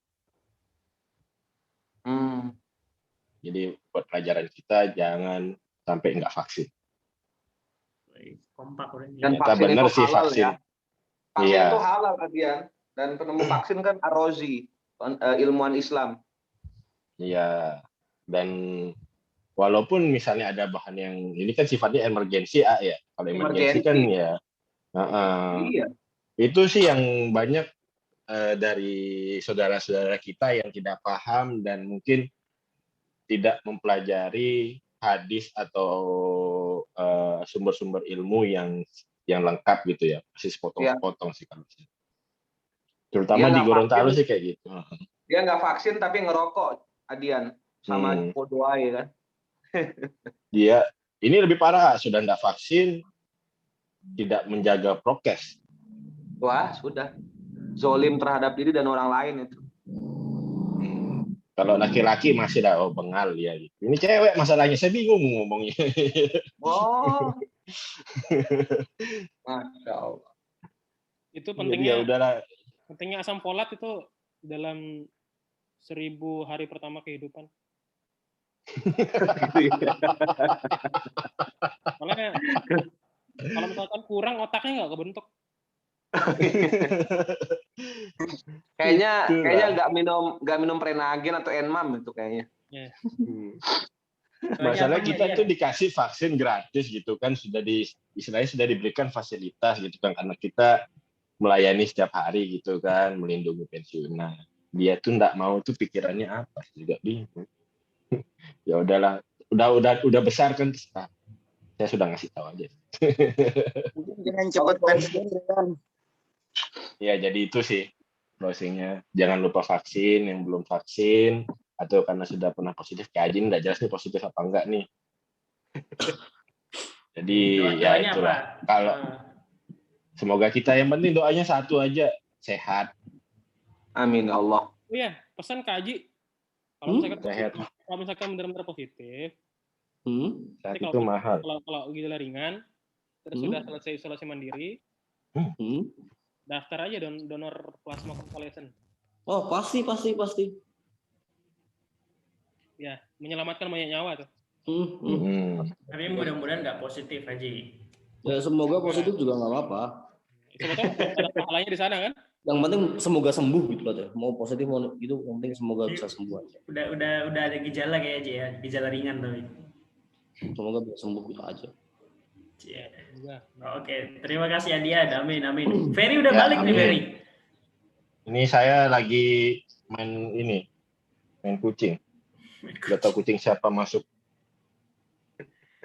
Nanti saya titip ke kamu kalau boleh kirim ke Gorontalo. Fer, kesan-pesan doanya apa yang ingin diaminkan sama teman-teman di sini? Apa ya? Biar kita sehat aja deh semuanya. Itu aja sih, Der. Biar kita sehat. Lagi biar aktivitasnya lancar. Itu aja. Amin. Sip, semoga lancar juga semua urusan per S2-an dan pekerjaan. Ya, itu. Minta doanya buat besok Senin depan ujian sidang di rumah Kak Ardi ntar. Amin, Lancar. Amin. Oke, Afif, Bang Imam nggak tahu nih sudah balik atau belum? Ke Aji dulu deh. Doanya semoga, saya nggak tahu corona bakal cepat hilang apa enggak. Yang jelas semoga yang nggak kerja bisa kerja lagi, yang nggak bisa makan lagi, gitu aja. Semoga semua sehat selalu. Amin. Tapi orang tua sehat kan, Ji? Alhamdulillah udah sehat ya, Bapak. Ya alhamdulillah sehat semuanya. Ibu udah divaksin, adik udah divaksin. Bapak belum divaksin karena punya penyakit jantung yang lumayan ini ya. Jadi katanya dokter nggak boleh divaksin gitu. Nggak layak vaksin. Nggak layak vaksin. Nanti yang 70% ngelindungin bapak saya gitu aja. Nah, ya, itu dia. Kan? Masya Allah. Gitu. Kalau saya belum vaksin karena yang pertama solidaritas sama bapak, yang kedua Bacot. Marahin deh tuh. Solidaritas, Ji. Enggak, Kak. Karena di daerah stok vaksin terbatas. Ada Kalau nggak di sini solidaritas dengan orang tua itu, Dok, di dalam vaksinasi itu, Dok? Datengin Satgas. Boleh. enggak. Yang jelas di daerah vaksinnya kan terbatas ya, nggak sebanyak di daerah Jawa. Ya. Saya di daerah, Ji. Jadi kalau ya beruntung karena dapat vaksin dari perusahaannya, beruntung yang bisa dapat vaksin dari perusahaannya beruntung. Tapi kalau di daerah juga sih sebenarnya dari Pemprov sih sebenarnya. Harus daftar dulu di Kadus. Jadi Kadusnya nanti yang kasih kota kamu, nanti yang ngejadwalin kamu vaksinnya tanggal sekian, kamu tanggal sekian sesuai jatah. Ya semoga saya bisa dapat jatah yang cepat. Kalau COVID positif berarti nggak perlu vaksin lah. Maksudnya nggak perlu vaksin cepat dalam waktu 3 bulan awal, nggak perlu. Gitu. Bukan vonis mati ya, maksudnya ya hidup mati di tangan Allah, tapi bukan vonis ya, Dok ya. Kalau positif itu. Bukanlah. Bukan vonis dan bukan aib. 80% COVID kan sembuh. 85% sembuh. Insya Allah. Ya hidup mati Allah yang tahu kan. Langsung ditutup batuk lagi. Ya, tapi saya juga pengen tes swab ya, penasaran ini COVID atau bukan, cuman ya kalau lah tinggalnya di desa, kalau bahaya aja ini. Ketahuan positif itu aib, stigma. Ya stigmanya orang-orang ini ya agak ribet jadi mana ya. Saya lagi nyari jalan gimana caranya bisa tes swab tanpa ketahuan orang desa, udah gitu aja. Iya, persis Bapak Ibu saya juga gitu, Ji. Makanya saya bilang biar satu kampung tahu, cuman berat ya. Orang kampung tuh digosipin tuh merasa berdosa gitu. Wah, lebih susah tinggal di kampung bos daripada tinggal di kota. Tinggal di kota bisa survive aja udah oke lah. Kalau di desa selain butuh duit, butuh kebal telinga juga sama omongan tetangga. Itu yang saya belum agak gimana gitu sampai sekarang. Hati-hati di situ. Bapak Ibu saya positif karena orang kampung juga. Karena gengsi itu yang bahaya ya. Gengsi nggak pakai masker. Kalau pakai masker dibilang aneh. Hati-hati. Paradoks. Tuh Adian sampai pakai masker juga ketularan Haji. Gara-gara tadi. Ya soalnya kan 5G nanti nularinnya global warming, apa namanya? Global itulah pokoknya. Global TV. Globalis. Oke. Cukup, Ji. Amin ya, doanya universal. ke saya dulu deh, baru ke Dokter Zaki dan Kak Ardi kalau aktif dan Bang Imam masih AFK. Saya sih seperti saya minta doa juga nih Bapak lagi katanya tadi. Bapak lagi sakit? Pas meriang katanya terus mahnya kayak gitu dah. Oke, mudah-mudahan sehat. Meriang terus ada mencret terus mah. Nah, itu nggak tahu sih. Dok, silakan Dok. Ya. Ya harus digali sih demam berapa hari, mencretnya seberapa sering dalam satu hari, yang keluar apa, cairan aja atau ada ampasnya atau ada darah. Belum update lagi nih Dok, belum update lagi. Tadi pagi sih tak suruh ke dokter gitu kan, tak suruh ke dokter periksa gitu. Nah belum update lagi nih gimana hasil ininya. Semoga diare biasa ya. Semoga amin. Semoga aja biasa. Iya. Pak Satar juga. Ya minta doanya biar cepat. Amin. Insyaallah amin. Sip, ke saya kali ya, doa yang sama seperti kemarin forum sebelumnya ya dengan Kak Ardi, Ferry, sama teman di Papua di sini kan, baru saja minggu ini kan ya, paling 3 hal itu singkat tapi mudah-mudahan bermakna juga. Yang pertama sih lebih ke saya dan istri juga ya, sekarang masih terpisah, ini udah 1 bulan lebih, istri di Depok, saya di Papua, istri masih sama. Kering dong. Basah kan. Karena hujan. Jadi mudah-mudahan bisa cepat dipertemukan biar nggak lama-lama juga, karena masalahnya di kucing sih. Karena Papua ini bebas rabies, nggak boleh ada kucing, anjing, kera masuk sini gitu kan. Jadi kita masih cari foster parent atau orang tua pengasuh buat si kucing. Jadi teman-teman kalau ada yang mau gitu ya melihara kucing baik secara permanen atau jadi orang tua asuh, jadi 1 tahun lah minimal kita siap nanggung biaya makan dan kesehatan gitu. Kita transfer bulan. Info ini kucingnya, ini kucing gimana sih ini oren nih, nempel-nempel terus mengganggu. Nah, kalau itu kita pengennya kucing rumahan, jadi tidur di kamar bareng, masuk di rumah, bukan dia keluar. Kalau keluar masuk itu kata Adian berjamur dia. Berjamur bisa ada tokso, nanti bisa menyebabkan kemandulan, tuh bahaya tuh. Tapi kalau kucing kamar itu memang yang tiap bulan dibawa ke dokter hewan. Nah itu makanya butuh biaya kan ya. Buat yang serius pelihara pasti dia pertimbangkan biayanya juga. Nah buat yang merasa anggaran nih, nah makanya kita bisa. Der, kalau kucing nempel-nempel sama saya gimana nih Der? Maksudnya apa ini? Dianggap baru kenal juga udah. Dianggap kamu anak buah.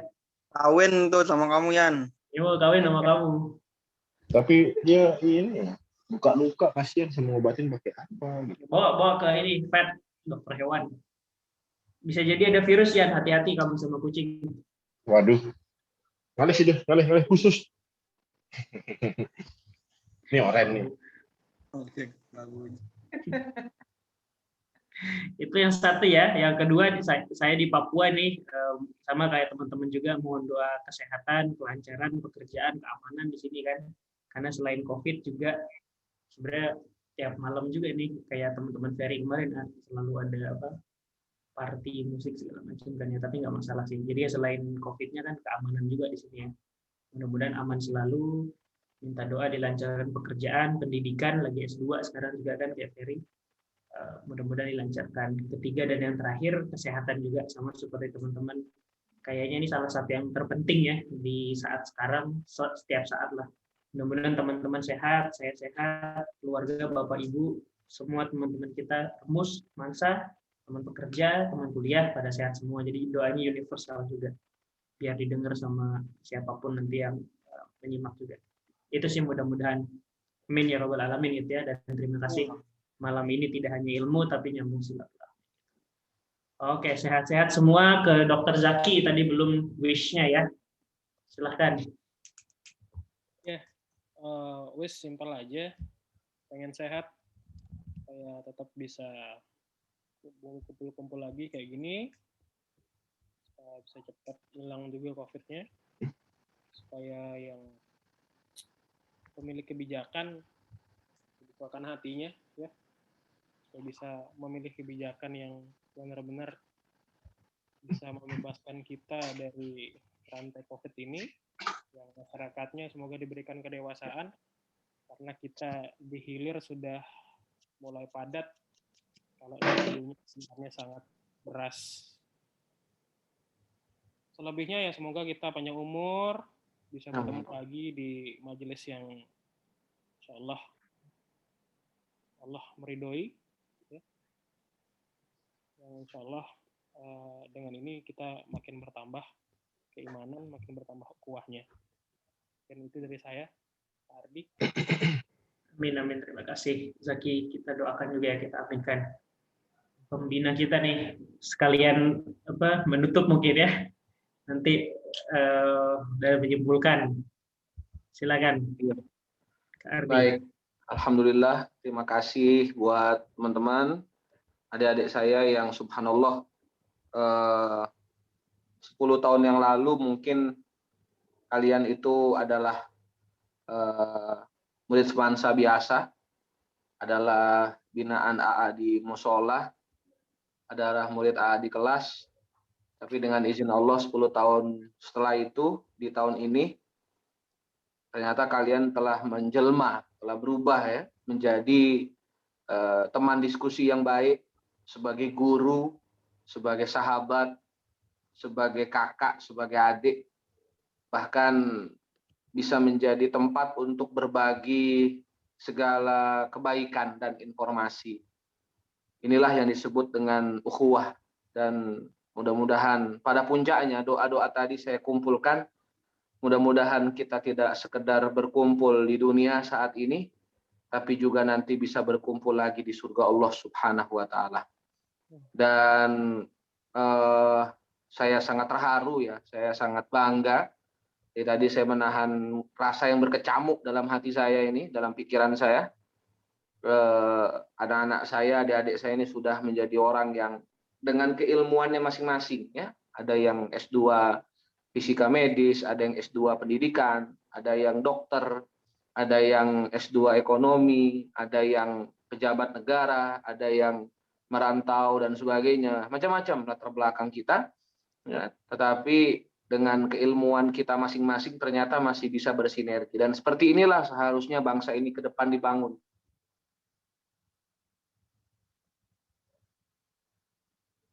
Ardi hilang.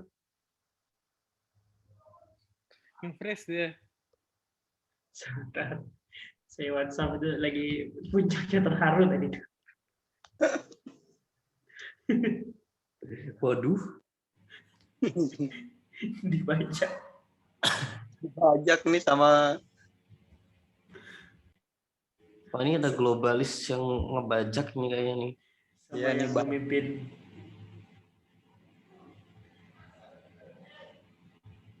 Loh. Di WhatsApp dibilang ini. Bilang. Jam 1 berarti di sana, benar? Jam 1, masih berasa jam 11 tapi masih ini saya 1 bulan ini masih menyesuaikan jam Jakarta. Iya. LDR soalnya fair, jauh 2 jam. Kering itu. Enak kan? Nggak ada kucing, nggak ada Risti, kan sepi deh, kasihan dia. Tes. Kak Ardi sudah balik, ya lanjut Kak Ardi. Begini seharusnya bangsa ini. Ya, begini seharusnya bangsa ini dibangun ya, dengan sinergi, kolaborasi, dan masa depan mudah-mudahan bisa jauh lebih baik. Insya Allah, saya berdoa kepada Allah buat kalian semua dimanapun berada ya, mudah-mudahan selalu sehat, dijaga sama Allah, disayang sama Allah, dilancarkan semua urusannya sama Allah. Dan ke depan seperti doanya Dr. Zaki tadi. Nah, baru saya mau nambahin Bismillah komisaris. Ya, mudah-mudahan bisa sukses lah di tempatnya masing-masing, dan insya Allah mudah-mudahan kita bisa bertemu lagi seperti kata Dr. Zaki, dalam kajian seperti ini atau mungkin dengan cara langsung insya Allah. Dan saya juga terakhir mohon doa mudah-mudahan keluarga A sehat ya, karena tadi pagi siang tadi Abi positif, kemudian Umi bergejala, adik-adik saya bergejala ya, dan besok akan ke puskesmas kemudian ke RS Kota sebagaimana yang dirujuk oleh Dr. Zaki tadi. Mudah-mudahan Allah angkat semua penyakit, Allah kasih kesabaran, kekuatan, dan orang tuanya Dery juga yang sedang sakit kemarin segera diberikan kesembuhan, orang tuanya Ferry juga diberikan kesembuhan ya. Ibunya Zaki sehat, ibunya Zaki. Saya lupa nanya, ibunya Zaki sehat ya? Dosis 1 tadi. Hah? Baru vaksin dosis 1 tadi. Alhamdulillah. Masih buat nasi bungkus, Ibu? Udah beda rumah sekarang. Masya Allah, saya kangen sekali nasi bungkusnya Ibu tuh. Saya kalau kita kumpul di rumah itu Ibu senang sekali dan masak setumpuk-tumpuknya ya. Ya luar biasa. Salam hormat ya. Salam hormat AA untuk beliau, salam hormat AA untuk Ibu, salam hormat untuk istri. Dari kami semua, Ika Romansa, teman-temannya Zaki, kakak kelasnya Zaki, mudah-mudahan senantiasa dijaga sama Allah. Kita baca surah Al-Fatihah, mudah-mudahan semua doa-doa terbaik kita, semua hajat-hajat terbaik kita dikabulkan oleh Allah Subhanahu wa taala. Ala hadhihi niyyah wa likulli niyatin shalihah. Al-Fatihah.